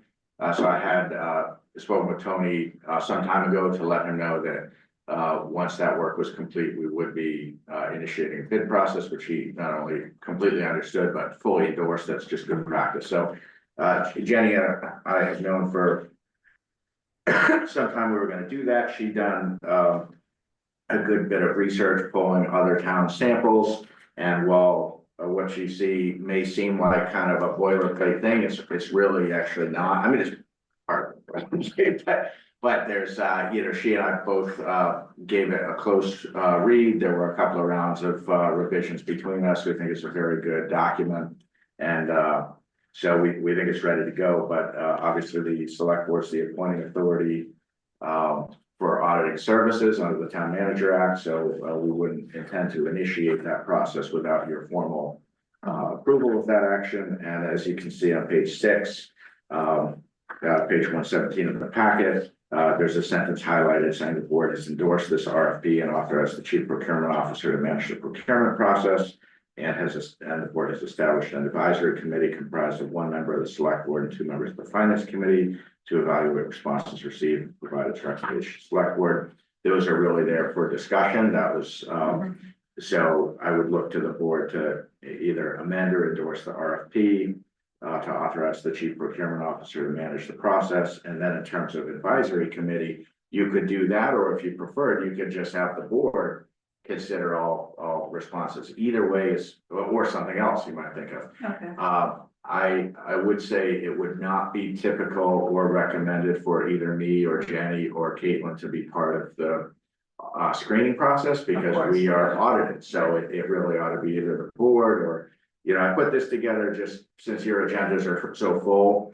I thought it might be better to have like an advisory committee, but again, if the board ended up, if you wanted to manage the process, that's fine too. Yeah.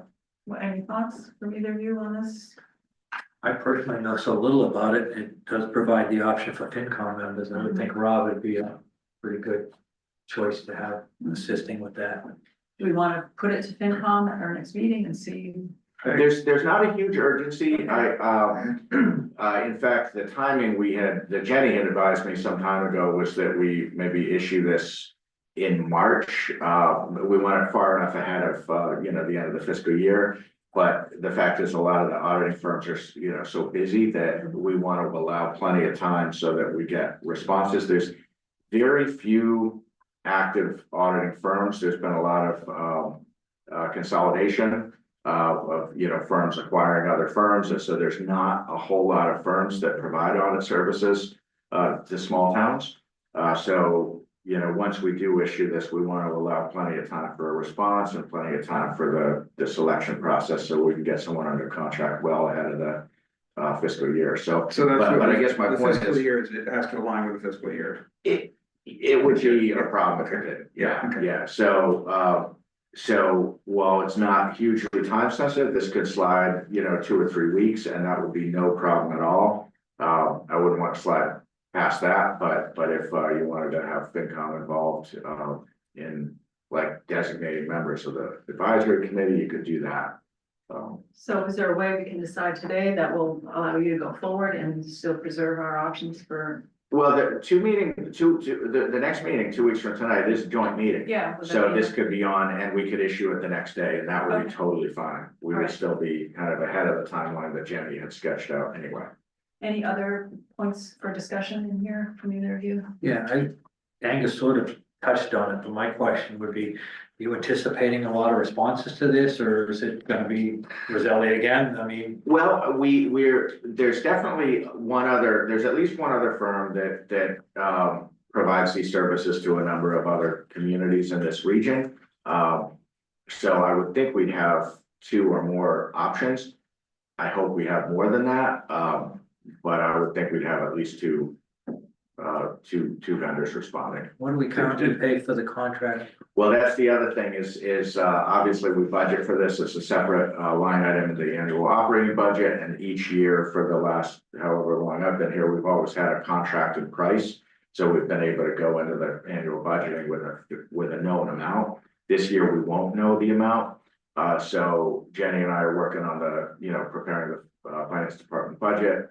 I think we'll carry an assumed amount, and then maybe just let the finance committee know that if the favorable, bid is for, say, $3,000 more than we budgeted, we might need a reserve fund transfer, something like that, because we're not gonna know the cost. Do you know currently what we pay, roughly? Yeah, it's on the order of the low 20s. It's over 20, less than 25. Okay, that's. And I do believe that is lower than what we can expect to pay, whether it's a different firm or even if it's Roselli and Clark. He's definitely indicated to me a couple of times in the last couple of years, including I think I saw him at the MMA conference maybe 2 years ago, and he basically intimated that we're getting a good deal and that the market value of the is higher. And Jenny has validated that, like other towns are paying more than we're paying for audit. So I don't know the history on that, but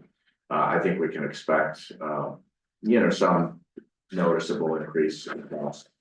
So we won't have that information before the budget is finalized. Correct, yeah, because even if we issued this tomorrow, we wouldn't have bids back for, before the budget's presented. Yeah. Okay. If we issued it, we could potentially have bids back before the budget process is completed. Mhm.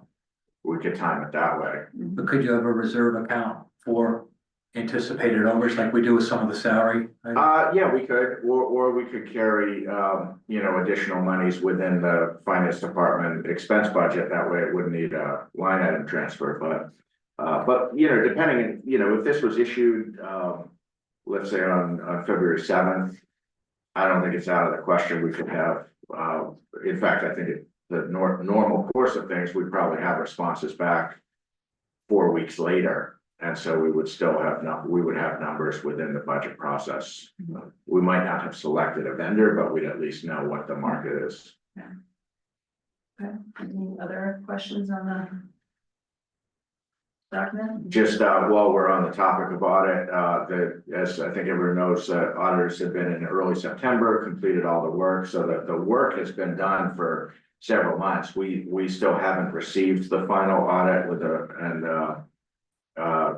we've been in correspondence with Roselli, and he's been really busy. I guess something went sideways in the town of Essex and comes up a lot of time. I don't know. It's down, Oh, is it Essex County? our pensions, yeah. Oh, really? Was that what? Oh, it just, the email just said Essex. I No, it's our pensions, yeah. Oh, well, maybe that's good news. They found the West Newbury overpaid last year. No, remember that year that went down? Yeah. Oh, they caught on. Yeah. So anyhow, we were in touch with them about 2 weeks ago, really trying to get this on the agenda for the, I think it was the 20th, February 20th. We offered that date. That's, I think, anyhow, so, but we don't have that confirmed, but we're really eager to get the FY 24 audit presented and accepted, because until that happens, it's not actually final, and we can't provide it to, bond agencies, so forth. So it's, typically it would have been presented by the end of the calendar year. We had everything done. They were in here in early September, so it's been a little bit odd how much time has passed, but we are expecting to receive it anytime now. So we're not meeting on the 20th, Oh, not the 20th, it was the 27th. I think. 27th. Yeah. okay. All right. All right, so we'll put this on the agenda. It's been- For the 6th, yeah. Okay, Yeah, and I'll send this to Rob and he can circulate to FinCom, but. what do you think about one member of the select board and 2 FinCom? That seems kind of unbalanced to me. I trust you.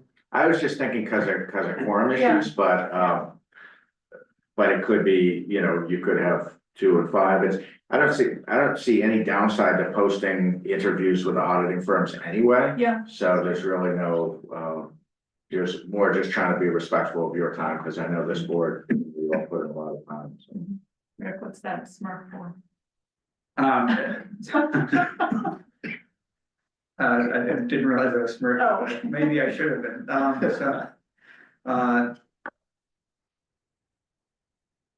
Yeah, so that's right. These will be open meetings, so there's no, this quorum isn't an issue. The advisory committee meetings will be open. They wouldn't necessarily, if there was 2 or more members of this board, they would. Right, that was I guess my point was is I don't why see I looked at that and said, okay, downside. well, that's easy, yeah, but. Okay, well, I'll think about it and see what, we can talk about it at the next meeting. Yeah, I think that makes sense. Okay. All right, but it sounds like other than kind of the method of selection, and ultimately it's this board selection, advisory committee would make its recommendation. You're not bound by that. It's ultimately the board selecting, but obviously you'd want to, if you do an advisory committee, you want to comprise it in a way that it could essentially be, Advisory. well, that it be representative of what you would, an action you would intend to take. Yeah. So how many meetings do you anticipate this being? Probably one. Just to Why doesn't conduct the whole interviews. board just do it? You could, I you think could. that's better. I mean, we could invite Rob. I think he would have good input, but it just seems like, Yeah, you're the appointing authority yeah, for audit, what do you so. think about that? I have no objection to that. I guess the time frame for that would be. When would we guess we would actually, so. March, maybe? I think we would set, there's no exact science to this. Generally, when you issue an RFP or RFQ, you might allow 3 weeks if it's a very straightforward one. You might allow 4 to 6 weeks or even more. I think for something like this, I would want to allow probably 5 or 6 weeks, just knowing there's not a lot of eligible vendors, knowing this is a busy time of year, with tax season and all of that, and wanting to get the maximum number of responses. So let's say it was issued, next week, I would probably go 6-week response. So that gets us to mid-March. And then I think we just put it on a regular board agenda to interview the shortlisted. And in reality, there's probably not going to be any shortlisting. You'll probably have 2 or 3 responses. If we're lucky. So that's interesting. So we actually might have a real number. You might, yeah. If we decide tonight, right. I think that helps the chances. Yeah. It does, yeah. So why don't we say that the whole full board. The full board participates in the interviews and ask. for at least one FinCom member. I don't want to presuppose that Rob would want to do it or would do it, but to have at least one FinCom member, because it's an open meeting. Yeah. It Could be more. could be more. Okay, that sounds good, Chris. Yeah. All right. Great, all right, I'll make that change and we'll issue this here tomorrow, Monday, and take it from there. Let's see. Next item is a request to support the Mass Housing Partnership Technical Assistance Application for Mullen Property Feasibility Study. So I just put a blurb from their website in here so you can see what they're talking about. So it's not actually a grant, you know, it's technical assistance similar to the grant that the town planner applied for. But I was able to create a Word document from the form, so you would want to see the actual content here. So if you have any comments on this or edits. First of all, I guess, are you supportive of this? I mean, it seems it's something we've talked about. I think Yeah. I am. Yeah. I am too. It makes sense for us to kind of finally, once again, try to figure out what's gonna happen with that. I think somewhere here you talk about the last time it was done in 2009. Yeah, I don't think that's got any relevance. I think so many things have changed so much. I think that's right. water way under the bridge, so. So take that out, or are you saying? No, I'm just saying, I don't have hesitation. I know a lot of people say, oh, we already looked at that. I think that's voted down solid. I don't care. I don't think it's not the same scenario whatsoever at this point. Yeah. The one thing I went back, Jim provided me the warrant article language from the town meeting motion, and the actual article only said general municipal purposes. It was in the FinCom rationale that they mentioned affordable housing, so I don't know if I want to maybe just change the language to not say the actual warrant. You know, just say options discussed include. You talked about when we voted to buy the property. Yes, Yeah, yeah, because I didn't remember the housing, this is going way back, I Yeah. remember the meeting, but I don't think we had that wording in this, so it was in the FinCom rationale. it could be, But, but and they yeah. also mentioned well production, which I thought was interesting. Right. Now, there were a bunch of ideas Yeah.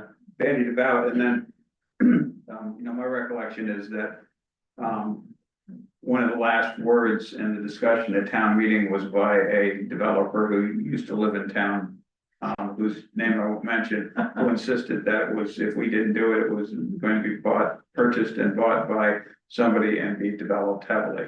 Really, And here we So- are. here we are, right? All right, any other comments on this? If not, I'm gonna go ahead and submit it tomorrow. Sure. I guess this feasibility study, do we have that digitally or do we only have a hard copy of that? I don't believe, it may be buried on some server. I have, digitally, I do have the concept plan Yeah, that I think I emailed out to the Housing Trust a couple of weeks ago. yeah. We could easily scan it, that would take, 2 Is it, minutes. I haven't even looked at it. It's a large document. A pretty large document, but it's not as large as tonight's packet. Yeah, all right. I mean, I feel like This is a small packet too, by the way. I think that would be a good attachment. Yeah, You- definitely, yeah. Anything else the two think I should attach? I was just gonna do my map section of the property, so there would be some context of where it is, but. Good. All right, If you could, copy me on the submittal to MHP, I've known some of these people like Karsten, I knew her back when she was just Karsten Snow, I see she's now got a hyphenation. Anyhow, I've known some of them a long time and, especially tying to what we talked Yeah. about earlier this Yeah. meeting. If these are viewed as competing, Mhm. I could have that conversation with them. okay, so the application is just an online thing, so I assume you Yeah. get an email. Oh, yeah, I'll just that's forward right, that yeah, to it's you. just through their portal, Yeah. yeah, so. Okay. Megan, I talked about, the Habitat for Humanity director about this. She's the one that suggested it, and she said they're actively looking for these kinds of, like, actual development of town land, so. That will help. Great, I do think, Jim, a quick reminder, I think if this board is content to vote its support of the application, I think that's gonna go a long way with them. Oh, yeah, that is in the narrative, isn't it? Okay. So I move that we, that Wendy submit the application, as presented here. And that we support her as a And board. and that we support her as a board. All right. I'll say. Well, I think that by voting. Oh, yeah. yes on the Just motion. wanna make sure. All right, all in favor? Aye. Aye, right, thank you. Thank you for doing it. All right, next item is, request to refer 3 proposed zoning bylaw amendments to the planning board. So those are, I think you've all been on the planning board over Yeah. your town career, so you probably remember there's this odd two-step process, because the planning board has to have a public hearing under 40A for any zoning bylaw amendment, but the bylaw has to be referred to the planning board for hearing by the select board. So I've been having this conversation 20 years. The select board's referral of a bylaw amendment to the planning board does not constitute endorsement. You are referring it to them to have hearing. It then comes back to you within the warrant article process where you could either endorse it or not. And you could even at that point decide, if you didn't support it, to not include it on the warrant. Because you can always remove something from the warrant. So I guess I bring that up because I'm not prepared to get into, I mean, I can tell you what I know about these, and I know something about each of them, but I'd like Sam here, like to get into the details. Tonight, you're not being asked to endorse it, you're being asked to refer. So it can have its public hearing, and that is time sensitive. They've actually already advertised their public hearing. Because in order to, they didn't want it to come up at the same meeting as the MBTA community. They're trying to deal with these separately, in a separate hearing, and because of the advanced hearing requirements, they went ahead with a legal notice, but they procedurally needed, it's got to be referred to them by this board. But I am happy to tell you what I know about each of them. Is that convoluted process unique to West Newbury? No, Is that's that- that's master By law. no means is that. Yeah, no, that's why I've been dealing with it 20 years, because it always puts select boards in a tough spot, because you're being asked to vote something on the front end that you really are only seeing for the first time. Yeah, and the public hasn't weighed in. Yeah, you're only referring it so the planning board can have its public hearing, which is really where the substance of the thing is intended to be fleshed out. And that's a good process. I know it sounds convoluted, but even looking at these today, it's like, without a huge discussion on these, you can't sort through them all, at least I can't understand them, so. In a nutshell, the ADU one is to bring it into compliance with the state law. And interestingly, whether the town amends its bylaws or not, the state law takes effect on, I believe, February 2nd. Like even whatever we do with our bylaws, so having that, well, I wouldn't say it doesn't matter, because you want to have a bylaw that is enforceable. But from February 2nd till town meeting, we will have a bylaw that's not enforceable. So that's that one. The floodplain is For you. really, Not enforceable. is basically, I would describe as a housekeeping article. It's to, update the cross-reference to the updated flood insurance rate maps. Battery energy storage system, this one gets way over my head. Sam's talked about it at a number of staff meetings. It's basically what he's described as it's a completely unregulated thing right now, and this bylaw would regulate it and subject it to reasonable review. He said right now there's nothing on his horizon that anyone's proposing a battery energy storage. This is something I believe the utilities do. It's not like a residential scale thing, right? That may not be, I mean, could be done as a microgrid, Okay. and which would, could interface with the utility, but not be the utility. Okay. But that's, that's probably more than you want to hear. So I know, Sam's gonna be happy to come to a meeting. I didn't invite him tonight. I knew we had a long agenda. Didn't know what time we might get to this topic, but Okay. it's really a procedural vote at this point, not a endorsement. We'll make a motion that we endorse sending the 3 zoning bylaws off to the planning board for public hearings. Second, Are they all zoning bylaws? yes. Okay. All right, all in favor? Aye. Aye. Thank you. All right, the next item is to amend the chapter 61, right of first refusal procedure. This is the changes we had discussed at our last meeting. Angus, in going through the files, found a letter from Patricia Reeser, back to the 2016 or 17. 2017. Requesting that, the select board be notified, as we're asking, the assessing department to do now. So I forwarded this to her today, and she was very pleased, that we're considering making these changes. A little quicker next time, right? Yeah, I know, right? She did have an additional comment, which I'm not sure whether we would view Yeah, I think favorably. she probably, I mean, she's sent it to me and probably to Chris as well, but go ahead. Oh, this today? Well, go ahead and. Okay, so she's just saying, she wants to have the assessor also advise the OSC annually of those properties. So this would assure that the open space committee would be able to take the appropriate steps, which might include early kind of green belt in case the select board decline not to do so. So I'm not sure. Could, if the select board decline right of first refusal, they can't just go to green belt, right? No, the board would have to assign it to Greenbelt. Yeah, so I'm not sure that this revision makes sense. Clarification here, if I may. Could we typically discuss it and then I'll ask for public comment. Okay, thank you. Yeah, is that what you're talking about? That she said? Yeah, that's exactly it, yeah. Okay. Yeah, I hadn't really thought it through very. I mean, much, I but- think it's advisable, and they always get notified anyway. Right. If we're, if there's a property that's being considered. Right, yeah, but that would make sense that they also be notified and then, because obviously they would have a different perspective or more perspective on the open space value, and whether or not it fit in with that overall plan. I know you go to the meeting, so, so you have a good sense of that, but, yeah.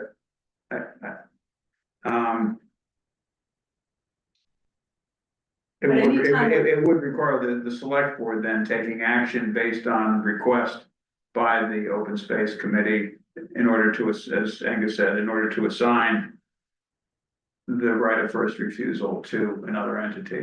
Right, which would come out of the whole process anyway. If property came out, we send our emails out to all the committees and boards.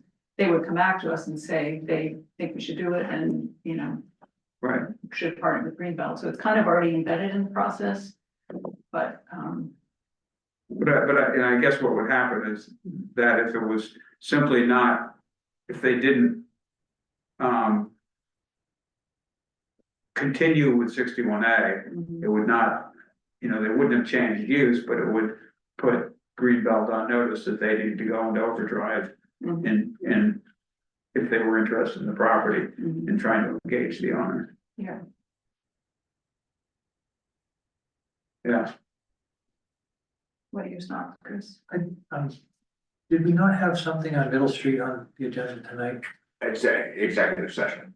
Okay, so maybe I shut my pie hole. No, I mean, I don't know that there's any. No, I guess my frustration with 61 is it's an illusion. It's not really any protection. It's giving property owners a tax benefit. And you can decide today that you want to take it out, sit on it for a year. Right. And then go with it. So the whole process has been kind of corrupted at this point. I don't know what you do with it. I'm not. And that's, as you know, a statewide issue. It's not what it was intended to be. It's been. Well, I think all we can do at a local level is kind of, like this, establish a process, make sure we're on top of it, make sure the town departments are communicating so that we can act on it. Yeah, what's happened is the developers have become sophisticated enough that they chop up a parcel in advance, monetize it so that the town can't afford it. Yeah. That's problematic in itself. As far as the changes that were made here, are we okay Yeah. with these? All right, and do we want to revise it to reflect, Patricia's opinion or just, I don't see a haven't good way. looked at it enough to understand it today, so I'm not gonna say yes. Well, just to be clear, it's, this would be, this new language, written in for the ends. It adds a new, or would add a new, requirement that assessing provide notice to this board and to my office when it receives notice of, property not, renewing. Or any And so the funds. suggestion is that that notice also be provided to the Open Space Committee. Which they would get anyway. Yeah, I mean, in practice, if we receive notice, we would follow this process, so, yeah. Well, I'll okay, let- I'll- maybe I'm misunderstanding this. I thought what we were asking is for. Or what we were thinking was that, if somebody. Didn't extend, you know, I don't recall what the right phrasing is, but they didn't sign up for 61A for the next year. That we would be notified that that was happening, so we're not currently notified of if. Correct. Right, and so. But on the other hand, if it's actually pulled out of 61A, that's when. It's the change of use, not If it's, yeah, yeah. change of use, that's when we already notify everybody else, Correct, all yeah. the other boards and or committees. Yeah. Right.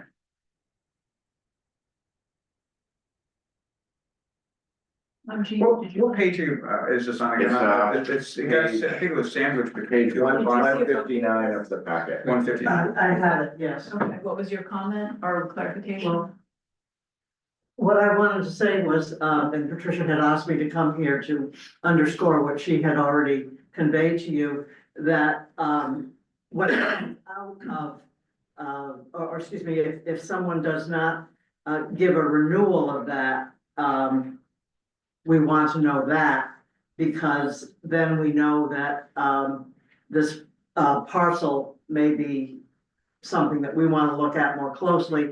We also in the open space plan, one of our goals, action items is to, keep an ongoing list of priority parcels. And we want to understand the changes with those, and it just makes the whole, dealing with Greenbelt and understanding, where we are in our, looking at the open space possibilities, it makes that easier. So that's why, she wanted me to underscore this request and just to be one of the first ones who gets notified of its being, of its not being renewed. Because we do get, we appreciate that we're one of the so-called town entities that gets advised when something comes out. But this is just another step that would help us be more, responsive, to things going on in the town. And that could be added quite easily, right? Yeah. It says assessing department shall promptly provide notice to the select board and the town manager. You could say select board, open space committee, and town manager. Yeah. That would work. Yeah, I think it needs to come through the select board. I don't know what that actually gains, because the select board and town manager are already in communication with Greenbelt. Well, it's just that sometimes things, get crossed or don't make it, or a time issue might be part of it for Yeah. whatever reason, and if we were just included in the group, that would be helpful to the committee. Yeah, okay. Thank you. So, how do we want to move forward? Any other comments on the, there was only one other change, right, Angus, to remove the public, or butter notice? Correct, yep, Couple little typo corrections, right? yeah, one or two little ones. It's nice to catch those. anytime Couldn't we help have myself, yeah. One thing, this is a legacy issue with this document, but I'm sure you noticed there's a couple of areas of little highlights of yellow or green. Yeah, I can't for the life of me get those out. I tried the last time we amended it a couple of years ago. It's just one of these ghosts in the document. Eventually, we could just cut it into a new Word document and have it, but those weren't our highlights. Those are just, it's not showing as highlight. It just appears on the page. Anyhow, it's one of those where, Many thanks. yeah, thanks, yeah. So my only comment before voting on it, do you care to add open space committee in there as one of the parties to be notified. I don't think it has to directly come from select, well, what's the difference, what's the, I don't see the real benefit, is there any downside questions? probably not, I mean, do you have any opinion, Angus, on this? I don't see a downside. I think it's really symbolic, because in practice, not only, could there be notice provided if it was something, but also on December 2nd of any given year, anyone could go in and ask the assessors who didn't renew. But I really don't, I see no downside, and the request was made, and I think it's a reasonable request. It might just be a stopgap, maybe they'll see something that we don't, so. Yeah. So what would you suggest in terms of? I think language? exactly what Chris said, just, shall promptly provide notice to the select board, open space committee and the town manager, or the select board and the town manager, and the open space committee, or just add them to that. When you're right up to select board, just comment. Mention the Oxford County. Could even be to the OSC chair or something, just so it's like, cause right now we have a good system where Jim's office keeps, he's got accurate email records of all committees. That wasn't the case a few years ago, so, at least that's what, it's a discrete person. But anyhow, I don't see that's easy, Yeah, well, I mean, that makes sense to say the chairs, because in general, if you were to advise a committee, you'd be reaching out to the chair anyway, so. Yeah. It Yeah, doesn't hurt to say that. yeah. Okay, so right after, Something like a town manager, and to the open space committee chair, comma. Thank you.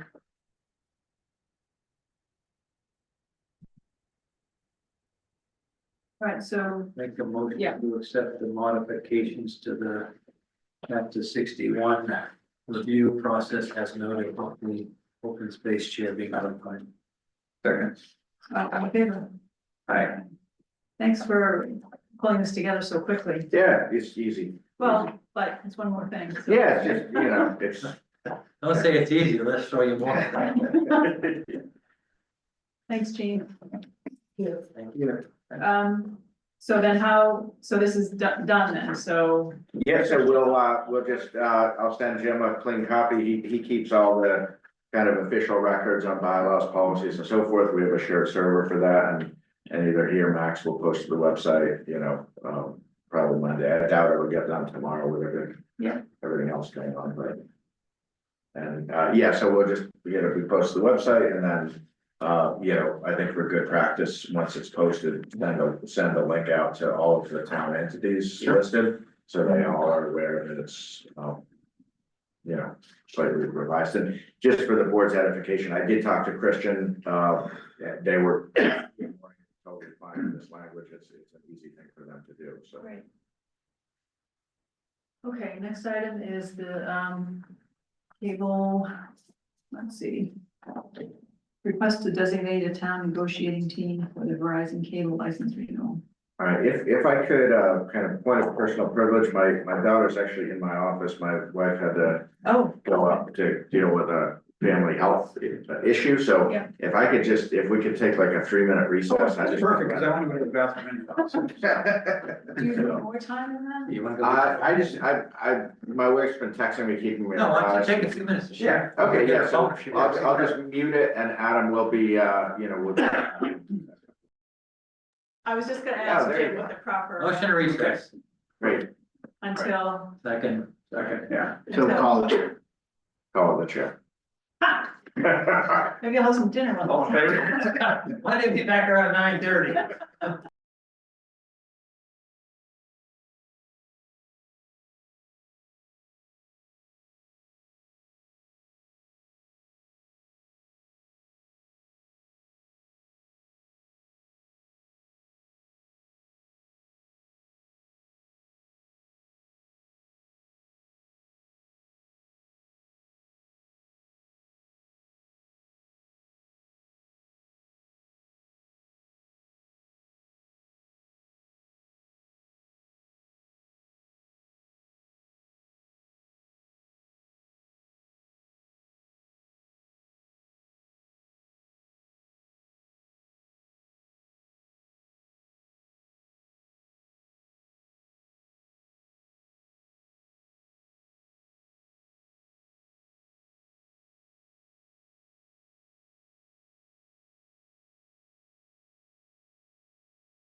Greg, I see you joined the meeting. Just to let you know, we are in a recess, so that's why the thing's on mute, but the board's gonna reconvene in the next 2 or 3 minutes.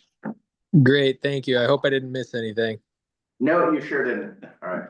Appreciate it. Thank you.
Call to order. All right. We'll call the meeting to Back to order, order. back to order, yeah, at 8:09. So we were on item K, request to designate a town negotiating team for the Verizon cable license renewal. Did you, I don't know, did you wanna get to the, or I guess we're coming right up on that. Yeah, it's- Okay, Yeah. I didn't know if there'd be much discussion of these topics, but. I don't think so. So how do we want to handle the cable? Well, so you had this memo What's at the prior meeting, Yeah. but it was just under town manager updates, it wasn't under action items, and so, in looking back at the minutes.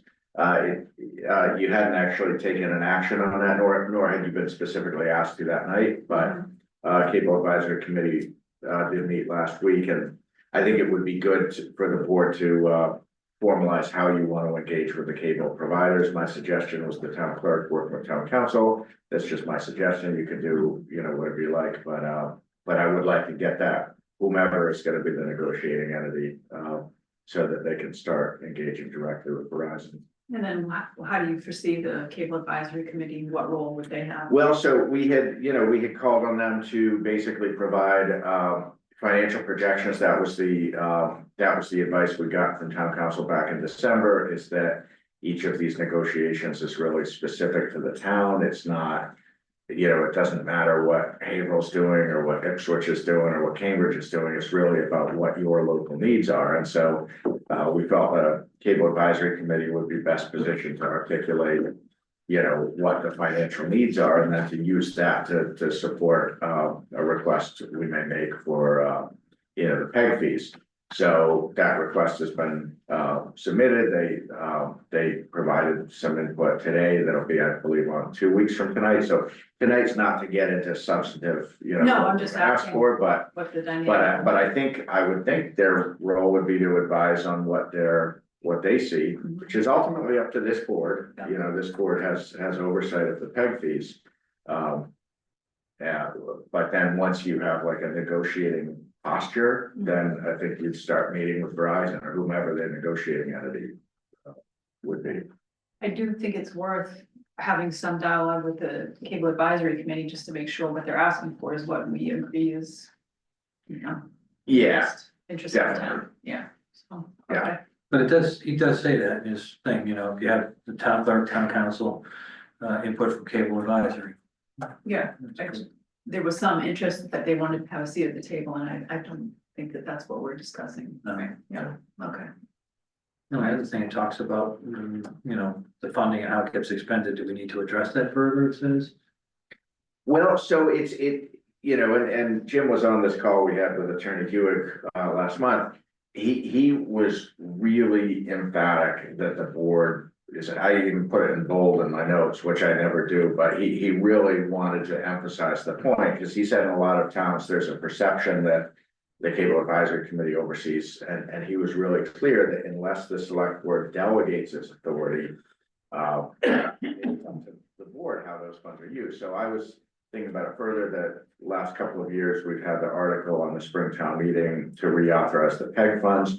That's supposed to have happened every spring, going back every year. It hadn't happened when I started, and it didn't happen for the first couple of years I was here, because I didn't realize. And then a couple of years ago, I was looking into it. I forget why, but that's when I read the statute, and it has to be reauthorized every spring. So the last couple of Springtown meetings, it has been. That article has been. But can I ask a question? Didn't we only do a percentage of the funds? We only gave. Yeah, So correct. you don't get authorized. Absolutely. So the select board is doing it. Do we Yeah, do anything wrong? Well, so there's an annual cap that you put into the article, and that's gonna be up really up to you. The article that has appeared in the warrant each of the last couple of Springtown meetings has been by request of the Cable Advisory Committee, is how it's appeared in the warrant. I've drafted the article. So I think the fact that it's been put in under their auspices, I think they're on solid ground for the current fiscal year and for last fiscal year, that the funding, I believe, has been delegated to them, because that's how the town meeting article read. But I think that's something, and you could continue to do that, that's I fine. think we should be intentional about it. But not you just should let be it happen intentional by about it, accident. right? And there's a lot of flux right now with that committee and with the cable industry in general, so I think this board should take a more active role You in said more intentional than what, though? I mean, than just letting it happen because it's already been like that. well, no, they requested a certain amount. She came in and they talked about what she was gonna spend it on and everything else, and then. But there wasn't anything, with the kind of level of detail that you would expect from like a typical operating budget. Right, or departmental budget. Maybe not at that level, but there was allotments of what the funds were gonna be used for and things. She had, Like what they might be used for. yeah, The actual use is quite, is quite a bit less, to be clear, it's quite a bit less.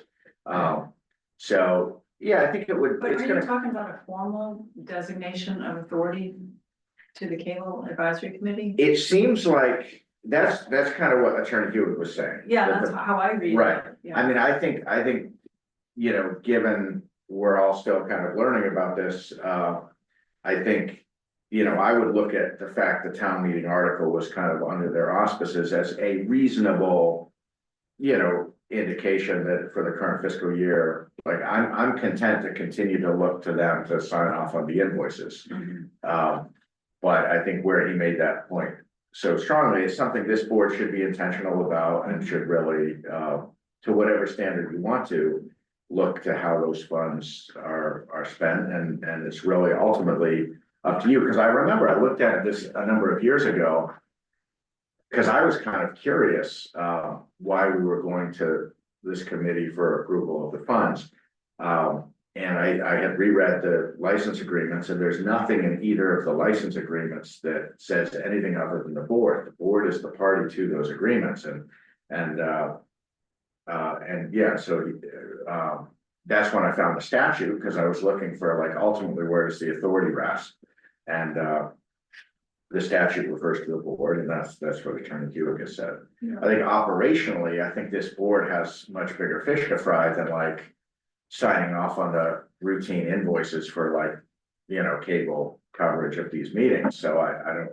No, but I just mean in terms of conceptually what we envision in the future. Yeah, so for instance, with regard to the information, you know, that was sent over earlier today, showing projections of taking on rent to presumably lease a cable studio next fiscal year to the tune of $24K a year. I doubt that's gonna pass muster with this board. when did that come? We just got it today, it's not part of the package. Okay, good. I just started sweating there for a second. Right, so this is, I think, what Wendy's getting at is, So there's more to the story. yeah, there's more to the story, yeah. No, I mean, to release, I think was $9,000 something. They wanted to buy a camera and this and that. Yeah. That seemed an appropriate process. Yeah, to it do. was. Everything that's been spent has been appropriate. Yeah. No question. Yeah. There's You know. concerns in the future then. No, we That's- just want the plan. you Yeah. know, like, Yeah, that's, what- it what sounds is to our me like vision? what we really need is a plan. Yeah. That, like, I mean, there's a lot of money there, and there should be a good application for it, or good applications, but I've never seen any real plan, and, you know, you mentioned a camera, Chris, if they get a camera, where's it gonna live? Who's gonna take care of it? Who's gonna be responsible for it? What's gonna be used for? I mean, the other kind of interesting thing is these PEG funds come from residents, Right. you know, and have we asked the residents what they want us to do with the money they're giving us, you know? Maybe they would prefer to just have it not be taken out of their bill, I don't know. So- Yeah, Yeah, it's just a pass through on the customers. right, right. So I mean, the way I look at it is, you know, we should only be raising those monies if the Exactly. town has a better use for the money than Right. that customer had for the money that we just took out of our Right, pocket. right, absolutely. Yeah, So- yeah, there should be a long And if we term. do, that's great. There should be a long-term plan, because it's a long, I mean, it's a 3-year contract, No, 6. 6-year, okay, 6-year contract. So there should be a, you know, a plan at least extending that long as to how will the funds actually be applied, what, you know, what are they needed for? Obviously, well, maybe it's not obvious, but it seems to me that they appear not to be needed for much, because we've accumulated a couple $100,000. That's right. Okay, so do we need to make a motion on this or just appoint Jim? I think it would be helpful to have a motion to designate whomever as the kind of board's negotiating representative to engage with Verizon and to report back to the board with periodic updates. I make a motion to authorize the town clerk to work with town council to negotiate the cable agreements. And I think, you know, where, if you want to say something in consultation with, or take into account, whatever it was I put in here. With regard to cable advisory committee, because they do have, you know, they should be advisory. Yeah, we should get their input. Yeah, yeah, Okay, with consultation with the cable advisory committee. and yeah, we did receive something from them earlier today. Obviously, it wasn't timely for tonight's meeting, Yeah, it nor was nor. only from one member. It Yeah, wasn't- and nor was it substantively, that's not what's before you tonight, so, but I think you responded saying Yes. that that would be on As long as they February 6th. meet and vote on it, I don't want it to be, yeah. But Right, there are still just two members. Yeah. Correct. Alright. All So right. second your motion. All right, all in favor? Aye. Aye. All right, Jim, do us proud. I can promise you it will be brief. Okay.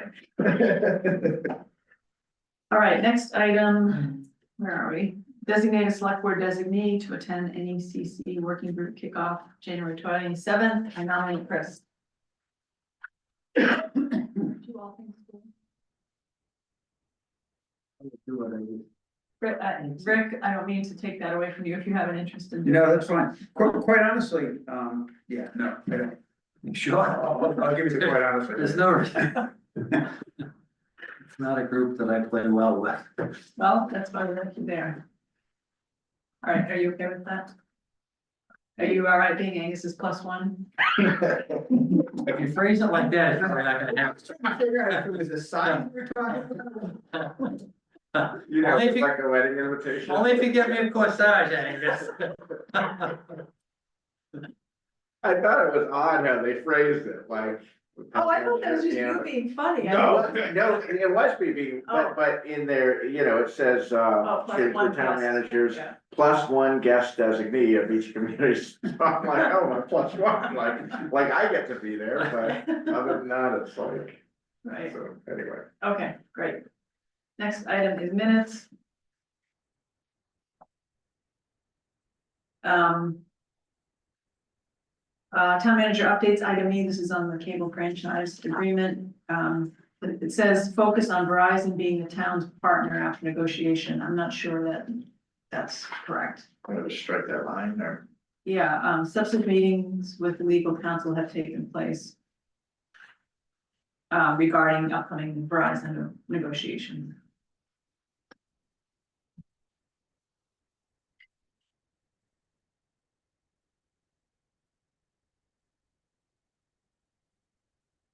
The next comment I had is on page 2, the item about the grant, the shared streets. I think this should reflect that, you know, we talked about the shared streets. It just says traditionally, she said it offers less funds, but there was actually kind of a discussion and an action item going forward for. Wasn't it on that grant, Angus, that she did the application? The shared Yes, streets? that's Yeah. right, yeah. So. Yeah, something like it was suggested that the town staff look into eligibility of the page 5 state crosswalk Yeah. for that grant. Yeah, that's fine, just. On the next, item B on the Mill Pond Committee, what we looked over was the trail maps, not the markers designs. The proposed updates to the trail system maps. Well, it was also the market design, we had different ones. Those are the same ones that they had the first time. We had a variety of different ones, remember? Steve, or, Yeah, yeah, he's mine, yeah, okay, again, that's why I didn't correct that. Just- oh, sorry. Under item FD on the public health IMA. So the conversation was the health, Board of Health asked us to meet with them. So it's not that we hope to meet with them. So just said that they would meet with the Board of Health, is that, no? 'Cause we said we would have them come here right after they provided us detail, is that correct? They asked us to go to their meeting and you said they should come to our meeting. But, and if there was any detail, I mean, based on what we had read, we weren't interested, so. Maybe a little too hopeful, huh? Well, the next meeting we will, because we have that 31-page document. It's very specific to West Newbury. All right, the select, how would we just say the select board asked the board of health to clarify components of the proposed II, is that right? Yeah. Right.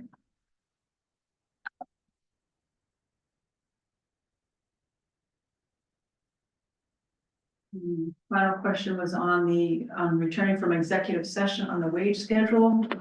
We voted on partial, right? Angus? So maybe just.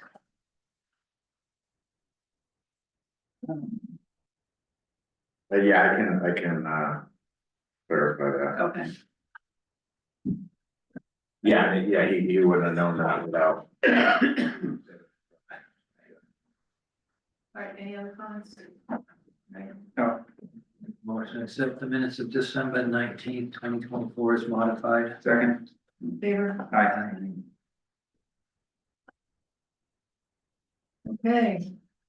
This is not looking promising for a short town meeting.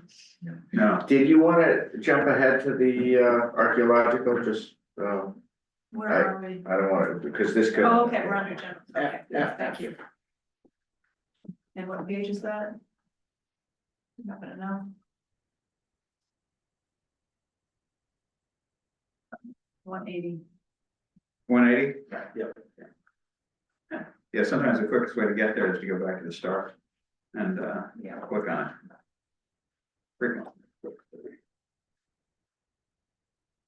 So this, the approval process all rests with your office, Angus, correct? It's not something the select board has to review or. Let's see, so I read it early this week, I read it on Tuesday, I haven't looked at it, so. Yeah.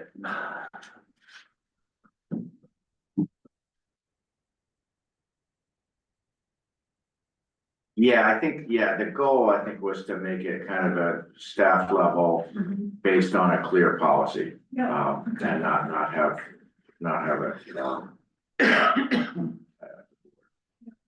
Any input from either of you on this? Yeah. It's funny that I was telling Jenny, not Jenny, Rebecca, I'd seen probably 10 years ago, guys up at Dunn property. Not detecting and looking for bullets and things like that. So you would never think it happens, but Yeah. a lot of it in town. The only thing in the, it's called the regular policy, it says that anything they find probably has to get turned over to the town. And yet the gentleman, Greg, I don't think that's their anticipation. I think they're hoping to keep what they find, just so that they understand that's not the case. Well, and to be clear, this is on for tonight for discussion, not for vote. Because we knew it was the first time you'd seen it, so we wanted to kind of have this kind of discussion. So that at a future meeting, it would be brought back for vote, so I think that's a great thing to drill down on. Well, but if it's an historical artifact, Oh, I know, but I was saying, when I saw these couple of gentlemen out there, yeah, they weren't expecting to turn it over. no, and I'm sure they didn't. Yeah. So, I don't know if it takes the fun out of it, if they can't keep what they find. So this is the Dunn property off of J Street, you mean? Yeah. This is Dunn, yeah. Yes, but it says, you just have to report it. No, I think it's, I have to find it. Can be turned over to the historic commission, doesn't it, here somewhere? Yeah, so if it's historical, yeah, but it, Town reserves the right. of Yeah. ownership. Here's a can of beans, they gotta keep, I know, generally what these people are looking for, things historical. I mean, you do have the exception if somebody loses a wedding ring or something, that's, right, but that's a whole separate yeah, component. yeah. So, Well, Greg is here. Do you want to ask him since he's yeah. this is the gentleman that sent the letter to us? And I appreciate his letter, it was very well Yeah. detailed, nicely detailed. Yeah, appreciate you guys talking about it tonight. Yeah, I think that was my kind of question on the policy as well. So I did read through it and it did make sense to me. And my interpretation of that particular line was that the items that would be found would have to be reported in 48 minutes or 48 hours rather, and then they would be evaluated whether or not they were culturally or historically relevant and whether or not the town wanted to keep them. I didn't interpret that as anything that's found that isn't trash would become, property of the town and handed over to the town. So my understanding was it was on an item by item, case by case basis. And that was one of the questions I did have. It seemed to me that that would just be determined by the historical commission. Is that correct? Yeah, which is kind of unwieldy. I mean, you would have to get the commission together to vote. But it just says the town of West Newbury, so I guess we have to figure out what that. Yeah, I mean, when Rebecca and I talked this over a little bit, I told her, I certainly don't want me or my successor to have to make that call. To me, it would be let the historical commission know they're the qualified ones but I would read it the same way. Greg, well, exactly what it says, which is objects of historical or cultural significance. So, if someone happens to find, something of monetary value that's not of, historical or cultural significance, that could end up being a bit of a, tug of war. But the way it's written was kind of intended to preserve those things that are of historical or cultural significance. Yeah, I'm just wondering, logistically, it should be the whole historical commission, right? Well, but they can't really act other than as a body, so unless we had like a town historian. Yeah. I mean, they might need to convene a meeting. I doubt this is gonna come up very often. Yeah. And if it did, it seems they could convene a meeting and, review it and decide if they want to assert ownership. Maybe it should be something like, reserves the right of ownership, town of West Newbury. Maybe it could be, I'm just thinking out loud, but maybe it's something, it could be expanded a bit to say where the historical commission recommends that the town assert ownership, that should be brought to the select board or something. Maybe it could be like a historic commission designee. Well, but I think that gets to be, kind of a can of worms too, because, we're constantly emphasizing that, individual members of a committee don't have authority. The committee or the commission has authority, so I don't wanna, because then you'd effectively have like a town historian. So I feel like the commission should act as a commission, but perhaps, to avoid a situation of like a subjective argument over whether it has historical significance or not, maybe if the event that recommendation is made, maybe the board would be brought into it. I think that's reasonable. Yeah. What do you think? It says they have to present any items within 48 hours. It doesn't give a time frame when the town has to Yeah. make a decision, so you Right. can schedule a historic Yeah. meeting. Yeah. easy enough. Yeah, My question is, if, not Greg, so his presentation is good, but these other guys randomly out on Dunn property, I don't suspect they're gonna bring their finds into town hall and say, hey, look at the cool stuff I got that you're gonna take. But if they post it online and are bragging about it, what I found, we would have legal authority to. yeah, or if either, if knowledgeable residents see someone out there with a metal detector and know about this policy, they would. Now that I do, I will. Right, they could approach them or they could call the town office and say, hey, I see someone out there today, do they have permission? And we could say, no, we don't have any knowledge, so. Okay. This is the kind of policy that if it's adopted, we would want to get it into circulation so people know that it's, because it's gonna need to be, you're gonna need eyes on the ground to enforce it. Greg, in your experience, how often do you uncover something that's you would consider historical or cultural significance? Yeah, I think it's all kind of perspective. So I think the majority of what will be found would probably, honestly, in most situations, be deemed to be not very historically relevant. And I give the example of, I found a quarter from, I think, 1888 in my yard, and they minted like something like 30 or 40 million of those that year. It's like there's I think the chances that people are going to find things, or even myself are going to find something that's, exceptionally rare or uncommon, or even, relevant specifically to West Newbury, other than the fact that it exists in West Newbury, is probably pretty unlikely. Obviously not impossible. And I think it does make sense for, I truthfully I don't have any real interest in, and I think a lot of people who do this don't have a real interest in finding, particularly relevant things to the location they're in. It's, we get excited about buttons, flat buttons, old flat buttons. We get excited about old quarters and old pennies and things like that. And that's kind of what I'm expecting to find, truthfully. Okay. Any other things in the policy that you want to comment on or provide feedback? No, I think the comment on the duration of time that the town has to respond is pretty relevant. It's it does read open-ended. Aside from that, no, I thought it was written fairly, and really before knowing what the policy was, my concern was that there was just going to be no access. There was going to be no process to be able to do something like that. So I was happy to see that there was just, it wasn't a flat out no policy. It was a ask permission policy. Great. Any other changes you want to make? All right. Should we not vote on it?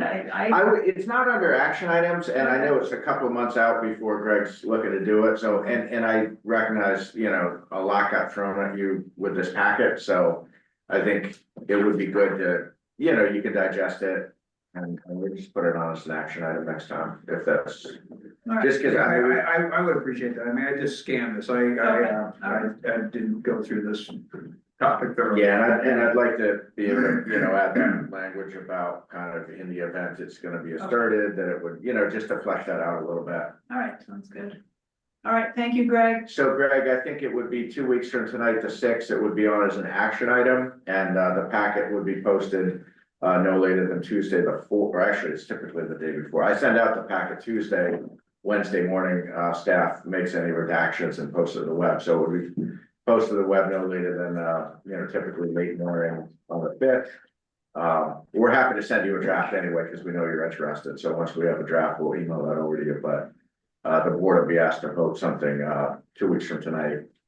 Okay, great. Appreciate the conversation. Thank you, everybody, for putting it on the agenda. Sure. Thank you for your inquiry and your good submittal. Absolutely. Thank you. Have a good night, guys. All right. All right, back to FA. 45 articles. I was thinking more like a money pit than just kind of what they're looking to find. Oh. More than historical. They were looking for bullets at Dunn. They said they found them before. But what happened on Dunn? I have no There would be idea. bullets. That's like somebody finding a cannonball. Imagine that. I didn't use a metal detector. You found a cannonball? Shh. You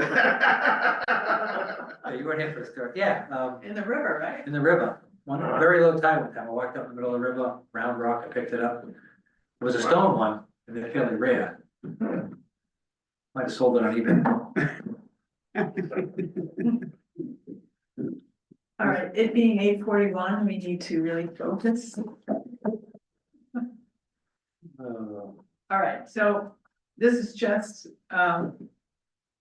the list of what we have so far. There's already 2 other ones to add. And nothing's been, very few of these have been submitted. Yeah. They're just things that are on our radar or on our work list to get drafted, like 34 and 35, those both came in, those are the Board of Assessors, so we do have a couple of article requests that have come in. A lot of others, it's just gonna be, in the next, 12 days, we'll either be preparing them or making sure we get them, if they're ones we're following. Last night, the Capital Improvement Committee, talked about the bylaw. They'd like to propose amendments. They should schedule a meeting for a week from tonight to do more work on that. So that wasn't on this list, but that's something I expect them to submit. We have the OSRP. I don't think I had that on here because we haven't talked about it, but I do That's think fine. it would be wise to have that. How many did we have last spring? Like almost 60, wasn't it? We're gonna approach that then. I know. We may. So my comment would be if we're gonna get that many, we're probably gonna need 2 meetings. That's. I think that's worth talking about, especially It has to where be. just the MBTA communities alone. I think it would be great to have like the financial night, the policy night. I know procedurally what Casey will say. She'll say if it's on the warrant, it can be taken out of order and you can't assure people it won't be taken up. But I think we gotta find a way to thread that needle, because I just think in fairness to people.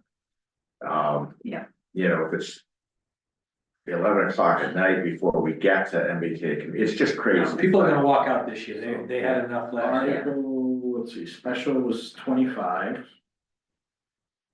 And annual was 28.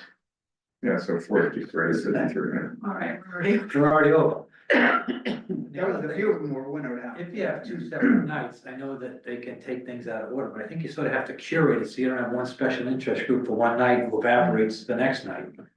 I think however you put the warrant together, it's gotta be very careful with the crafting. I will tell you, number 23 is coming off. I talked to Caitlin today and she said that, and it was actually a pretty big ticket item in the capital program, the roadside mower was in for over 100,000. And she said, Butch just had like the whole transmission done and he thinks he can get a couple more years. So they're pushing that one out. So that one's off.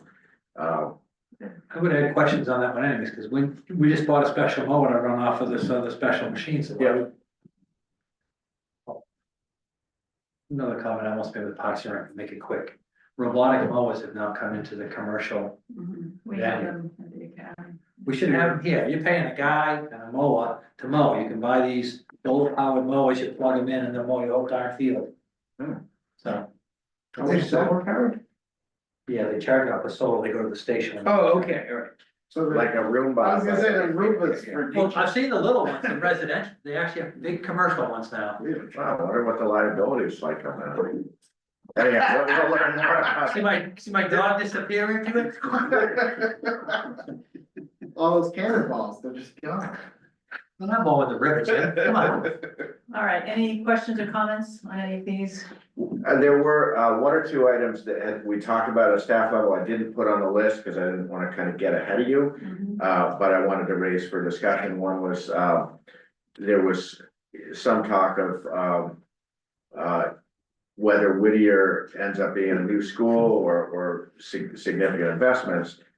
We had talked about if we're intending this spring to be putting a bunch of money into proper stabilization accounts, whether that's elementary school or capital stabilization out of regular stabilization, free cash into stabilization. Should we be considering potentially a separate stabilization fund for Whittier? Just a thought. I didn't want to get ahead of you because you might think that presupposes an outcome, but it was something we were thinking about because whether that's a new school or significant investments, it's likely to be, you know, some hit on the taxes in the next few Could you years. combine it with the page and just call it a school? You could, yeah, Stabilization? yeah, We could just keep the current one we have, but just fund it. That's also an option. yeah, you could, yeah. You could. Yeah, I mean, in a way that kind of makes sense, because We're always gonna have. We're gonna be taken from here, put in here. Yeah. You know, and I Yeah. mean, we're just moving money around. Yeah, I think we talked about the elementary one really as a way to kind of Get focused. soften up the voters so they know that. More Yeah. But no, I think from an accounting standpoint, if the decision is made to have a school stabilization fund, period. I'm totally at peace with that. And then just in our messaging, whether the FinCom booklet or otherwise, and with the FinCom, make sure everybody understands that's. The reason why we're not taking money out of it is because We're gonna need it. we're gonna, the reason why we're putting money in instead of taking money out. You Yeah, can even leave the money that's in there and we have a nest egg to start. That's not a bad way to go. yeah. Additionally, with the talk of equalizing. Oh, yeah, this was a good suggestion. So right now, for the program that Jenny and Rob presented last time regarding pension stabilization, we're putting money in every year and we're taking money out every single year. So if we're going to look at trying to choose a number that we're gonna have for free cash, we might wanna just preempt. Cause essentially we're committing to funding the pension fund by saying we're gonna agree to this timeline on use. You're essentially saying we're gonna spend this from free cash anyways, so. Yeah, so Jim's thought was like, just tell us the number, and we put it all in there, Yeah. instead of this annual in and out, like, which is, I thought that was a good suggestion. Yeah, I mean, one lump sum? Yeah, So, How big is that number? I don't know. well, we don't know, and well, it's up to you. we have an idea. Well, we have an idea, but. Yeah, most of the free cash, isn't it? Yeah, It's a lot of. So we're just saying that we would do it all in 1 year? I don't know how big. So instead of every single year, we. Yeah, he understands the concept. Yeah. No, so for the, I think it was the next drawdown of the next 10. Instead of putting in 100, 200 every single year and taking out 100 or 200, you just put in 1 million.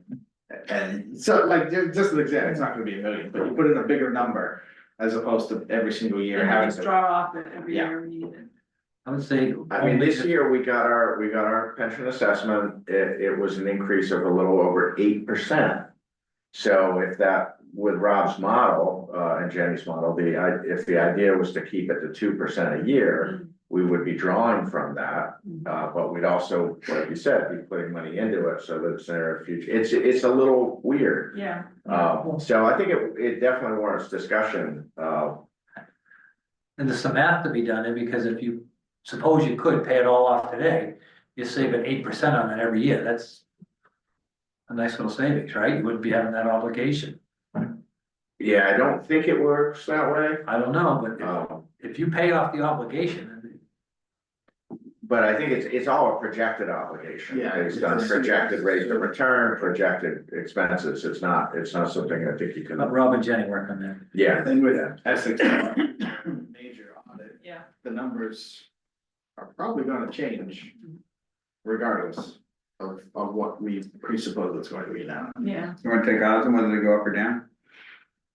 It's more like what the margin is, like how big, how small it will be. So Angus, on the comprehensive plan funding, you're thinking the CPA article for that? Are we sure it's eligible? I don't think it is, that's why I was wondering. Oh, did I say? Which one? Yeah. Oh, I did say CPA. I can look into that. If it's eligible, yeah, my instinct would be it Yeah, I would don't be. know. I thought, I asked that earlier, somebody said it was not. but- I don't think it would be. I think that was just probably just being too. So again, you'd be looking for 15 grand instead of 150 in the spring. Yeah. Yeah. It's nice, Yeah. that's Okay, more palatable. all right. A couple of just things, because if these are not favorable, I'd rather just hear it now and take them off and rather than drawing up the article request, but. One thing, number 43. That was my thought, because we still have a groundwater protection map based on Old Place. Yeah, That's not in the cards. My thought is we should take it off the map, but we don't need to do that, but it's just a housekeeping. If you're favorable to that, I'll draw up the article request. I do think it would be a good thing to do, because it's kind of misleading right now. The 2017 approval of that as a well site, as long as it's expired. So I do think it makes sense to remove it, but I also recognize that could stir up things, and we don't need to be. This might not be the cycle to be like stirring things up. No, if that's one that's It's gonna, just a housekeeping, so I'm happy to strike that. We can add it for next fall, and if we kick it forward from there, that's fine, but. There's no time sensitivity. It's just something that's kind of nagged at me. I was looking at some document last week that had that in there, Yeah, and I was thinking, why is that still in there? So, yeah. Well, it's still in our Bible. It's still on. I wouldn't stir it up yet either, let's get through page and. Yeah, okay, so I'll strike that one, I'm glad I asked, 43 is gone. The other one, I wanted to float the idea. Number 28, this came out of a library board vote in September, they'd like to initiate a feasibility study of. Potentially making the second floor accessible, which would entail either an elevator or a lift. Possibly looking at additional square footage maybe with an atrium over the back patio or some other thing, but something to expand their usable square footage. They would have funding available in the trust to pay for that. They wouldn't even need to go to town meeting. But I talked to Corinne earlier today, and I think their thought is prior to expending money on a feasibility study, they would want to have a sense that the town as a whole was supportive of the effort to look at this. And therefore, it might be good to bring it to a town meeting vote, whether from stabilization or free cash, to see if there's that kind of buy-in. Because if there's not, if they did it with their own funds and it never went to town meeting, and then they come back 2 or 3 years later with a 7-figure proposal, and people are like, what the heck, we didn't even know you were looking at that. So I thought that was a fine suggestion, but I wanted to kind of bring you more into that discussion. And then secondly, she and I were. Is there a sense of the order of magnitude or? Like, it's in the capital program at 50, the draft article request she has is 60. I know we talked about this last night. Yeah, I don't remember the 50 to 60 is what they're thinking for a feasibility study, but they don't have a scope yet, so I don't know how real a number that is. I'm gonna meet with her on Tuesday. Just as we talked this morning, I've done some research and we're gonna tighten up like what that would cover, what it might cost, but the number that's been talked about is 50 to 60,000 for a feasibility. And any idea what the construction cost would be? I mean. No, Okay, no idea. it's just, they have that money, it's just sitting there, and the intent is to use it for expansion of the library. So, Yeah. um, So they could fund it wholly or largely. I mean, I could suggest to her, or you could, your board could, that maybe they seek a token amount, like $5,000 from the general fund and cover the rest from their account. But at least that way there's something on the warrant that goes to the voters, because I think that was the intent, was to run it up the flagpole and see if it passes. Now you alluded, you said 7 figures. Is that I would just- assume so, yeah. So you're thinking they'll spend 10 million plus? 7 is 1 million plus. Right? Yeah, it's one in the million column. Oh, right. Yeah, Okay, yeah, no, I'm not making any assumption beyond that. okay. No. And then the other thing I wanted to just elaborate on this a little bit. And I asked her, would your intent, or would the library board intent be to look strictly at the library property, or also to look at the old town hall? And I don't, just in terms of, because as a potential supplemental programming space. And I've suggested to her that we, the town, might want to look at the old town hall either in parallel or as part of this, because I think that's kind of a loose end. It's a basically vacant building just used for lease. So, I think it does warrant at some point, not necessarily this cycle, but at some point, some focus as to, is that a continuing town asset like for years to come, or is that something that, what's the plan? And then there's also within the TEC report, one of the focus areas was that crossing and the idea of shifting the crosswalk westerly toward the library away from the corner. You look at all those 3 things together, it could be, more of like a sub-district planning effort rather than an isolated library planning effort, which I think could have some appeal. So looking at 2 facilities and their connectivity. and yeah, Because I do know from talking to Corinne, not just today, but over the years, they would do more in the old town hall if they felt the crossing was safer. If they didn't have to get a detail every time. Exactly. Yeah. So, and that could satisfy any need they might have for additional space. Yeah. If they could readily access the old town hall without safety concerns, you might not even touch the library building. So I think looking at one without both is possibly missing, some opportunities. In which case it would make sense for it to be a town meeting warrant article.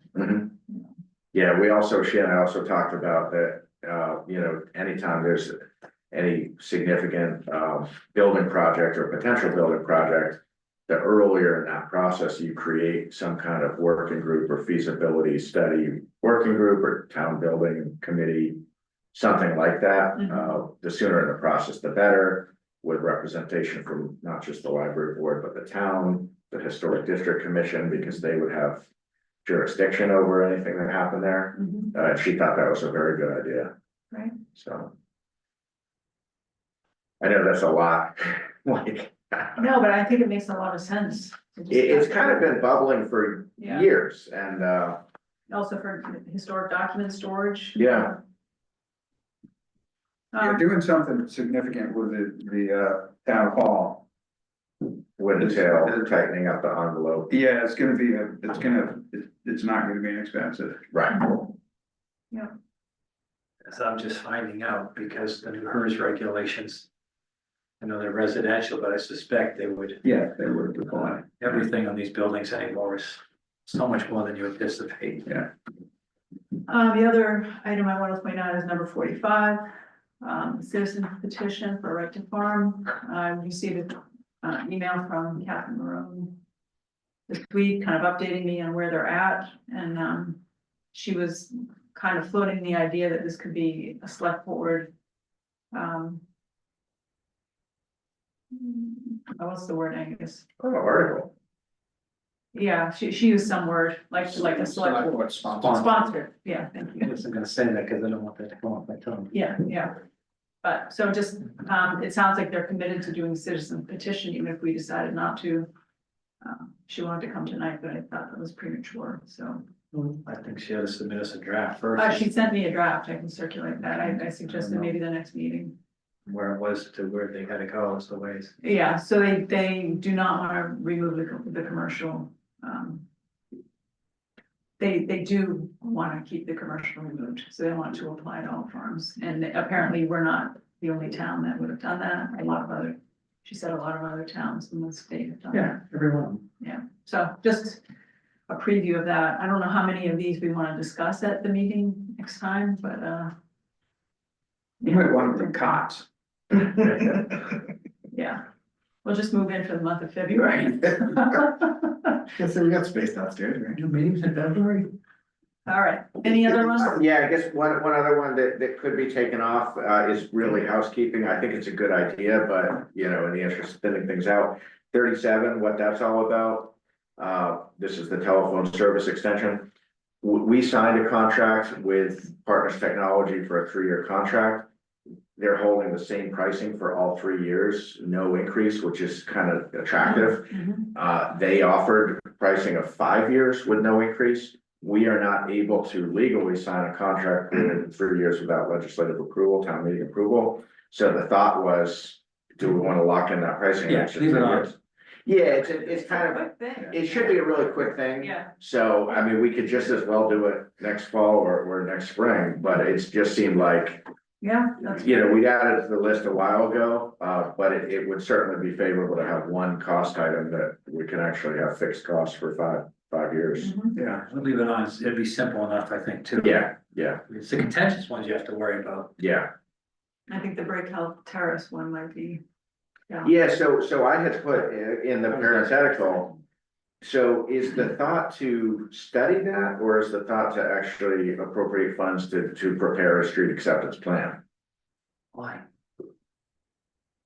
So, and we can talk about this in the future, but I don't, since I'm gonna be drafting the article, I don't know.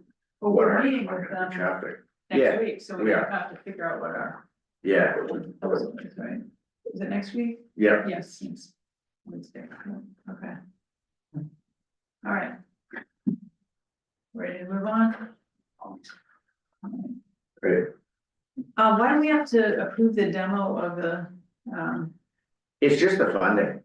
so funding? Yeah. All right. Yeah, it's So not, have equipment or I'm sorry. to rent some kind of heavy equipment to demo it? or- No, it would, he's been in touch with like demolition people and, you know, cost is gonna vary depending on what condition they're leaving it in and. But he's getting actual quotes on that, but it's the funding, it's not the demolition, that's something that's this board's authority, because it's not a historic building or anything. Okay.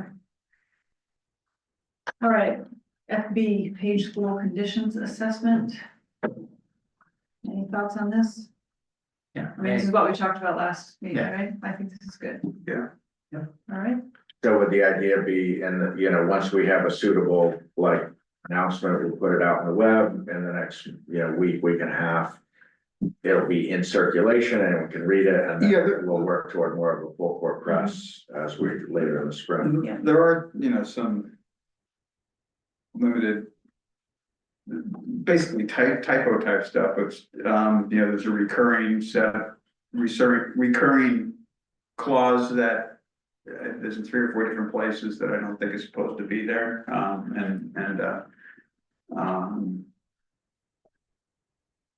yeah, but, I thought Elisa had some pretty good. Input last night. Yeah. And she'll submit written input. Helpful. okay. so Yeah. is the intent to put this out as a draft then, is that looking for comment or what? Well, When you said put it out, I wasn't sure what you meant. yeah, it's not it's not a final report until this board accepts it as final, and I'm not suggesting that. I do think you ought to do that before we have this major meeting in May. Yeah. So maybe it would be to put it out for public comment. And set a timeline for that, 4 to 6 weeks, something like that. We had sent it to her and Jonathan Seymour and others who've been involved with the vendor selection back early first week or two of January. Mhm. And she hadn't finished her review, but she had some verbal input at last night's CIC meeting that I think will be helpful. Yeah, there was a bit about O and M. Yeah. The way they handled O and M. Yeah. Discussion. Okay. All right, C, this is just on the drilling. After we talked about it the last meeting, I just thought I'd see if we could do an amendment to the scope. It sounds like they really don't think it's a good She idea. said you don't need to really waste your time. Yeah. Well, she said this all along. I felt bad asking her again, but I just trying to be responsive to Jack's concerns, but if they're gonna damage the drilling rig, I can't see it, so, Well, she says, once you go to the certain depth, there's there's nothing happening. yeah, No. yeah. So as long as you're okay with that, I think we just let that lie. Yeah, I mean, do we want to share this with the water department? I mean, I guess it is shared because it's part of the packet. But just making it clear why it doesn't make sense to pursue it. Yeah. Okay. Cause I know Jack had suggested, well, there, under you might go through bedrock and then, find, aquifer, veins of water down below that would make sense, but I think seems like that's probably a stretch, at least based on Western Sampson, that's a stretch. Yeah.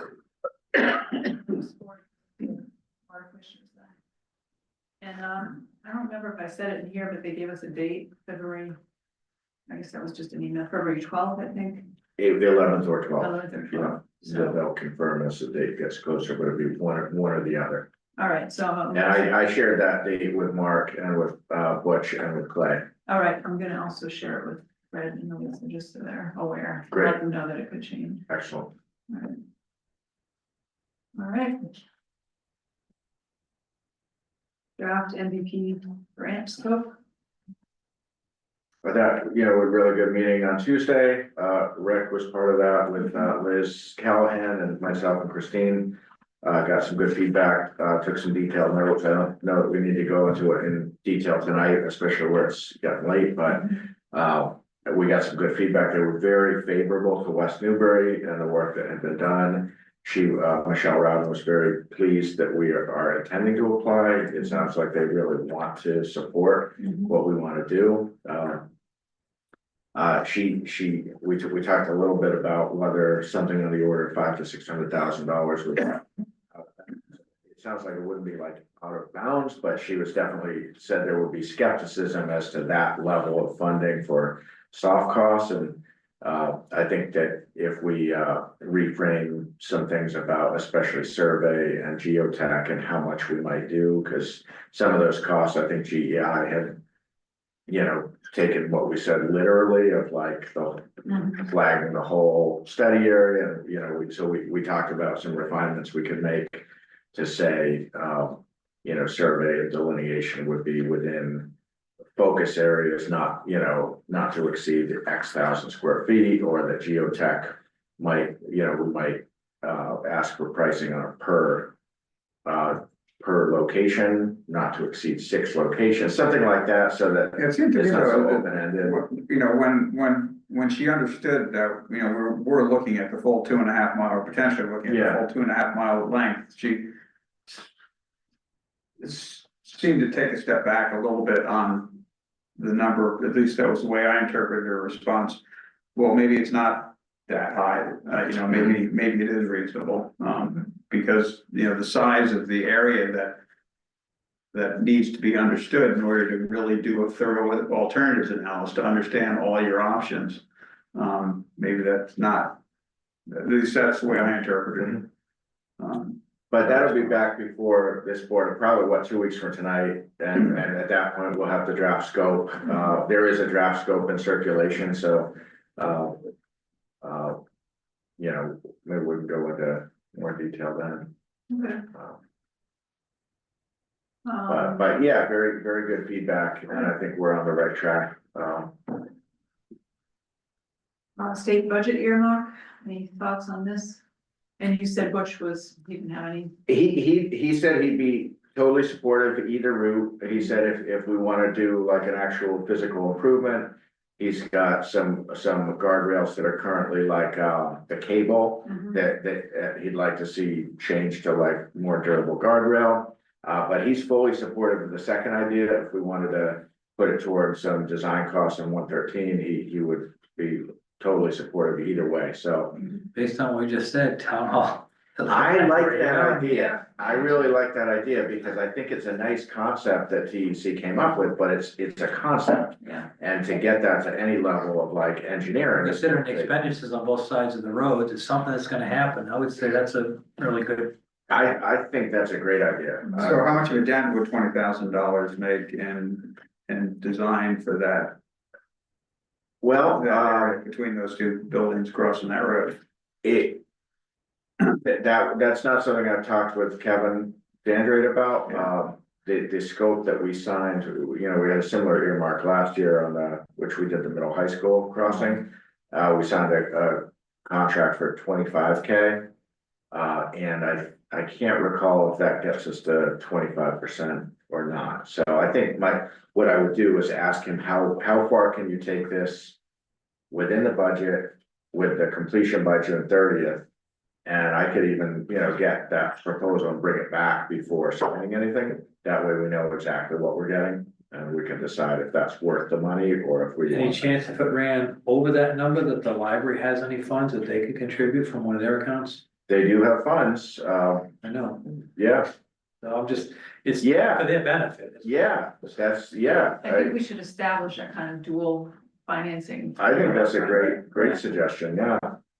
Yeah, and like I said earlier, I met with Corinne on Tuesday, and I specifically, after we talked today, I sent her the TEC slides, emphasized that one, asked her to share that with the library board, because I don't know if they were even aware of that. So anyway, that's a great suggestion, Chris.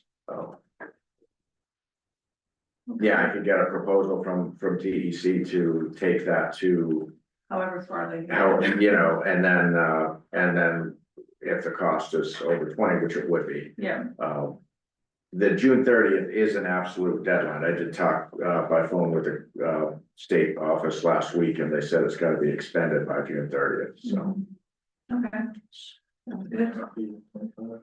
Oh, I don't think they do. Yeah, so well, they might, because it would, so that you may remember from the December 19th meeting, there was a second earmark as well for 25,000 for the Middle Street Bridge. We also executed that contract last week, so that's now official, real money. Okay. And that's gonna reduce what we have to spend locally for the bridge. Great.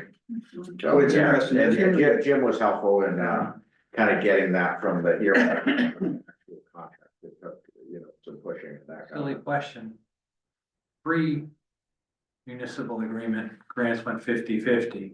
We're considering this local money, 100% local money. It should be. It should be, yeah, definitely, yeah, The state language said West Newbury. yeah, it's kind Well, of, the agreement was for yeah, that yeah, side of the yeah. game. And it was. Yeah, that's gonna be Making sure. 100% because It now, was from our state rep.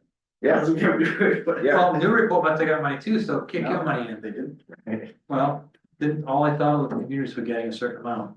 No, this was a just out and out earmark. This was just a $25,000 for us. Nice. How much, out of the 600,000 that we originally allocated, how much? Well, of course, we don't know what the end price is yet, we're a long way from that, but there's a fair amount that'll be going back into, the capital. Quite a bit, I think it's gonna go back, yeah, That's great. Yeah, quite a bit. Any questions on correspondence? Lumping them all together, No, ETA's coming, get ready for it. How's that? yeah. I cringe to see another union contract, but, Yeah, we get too much care.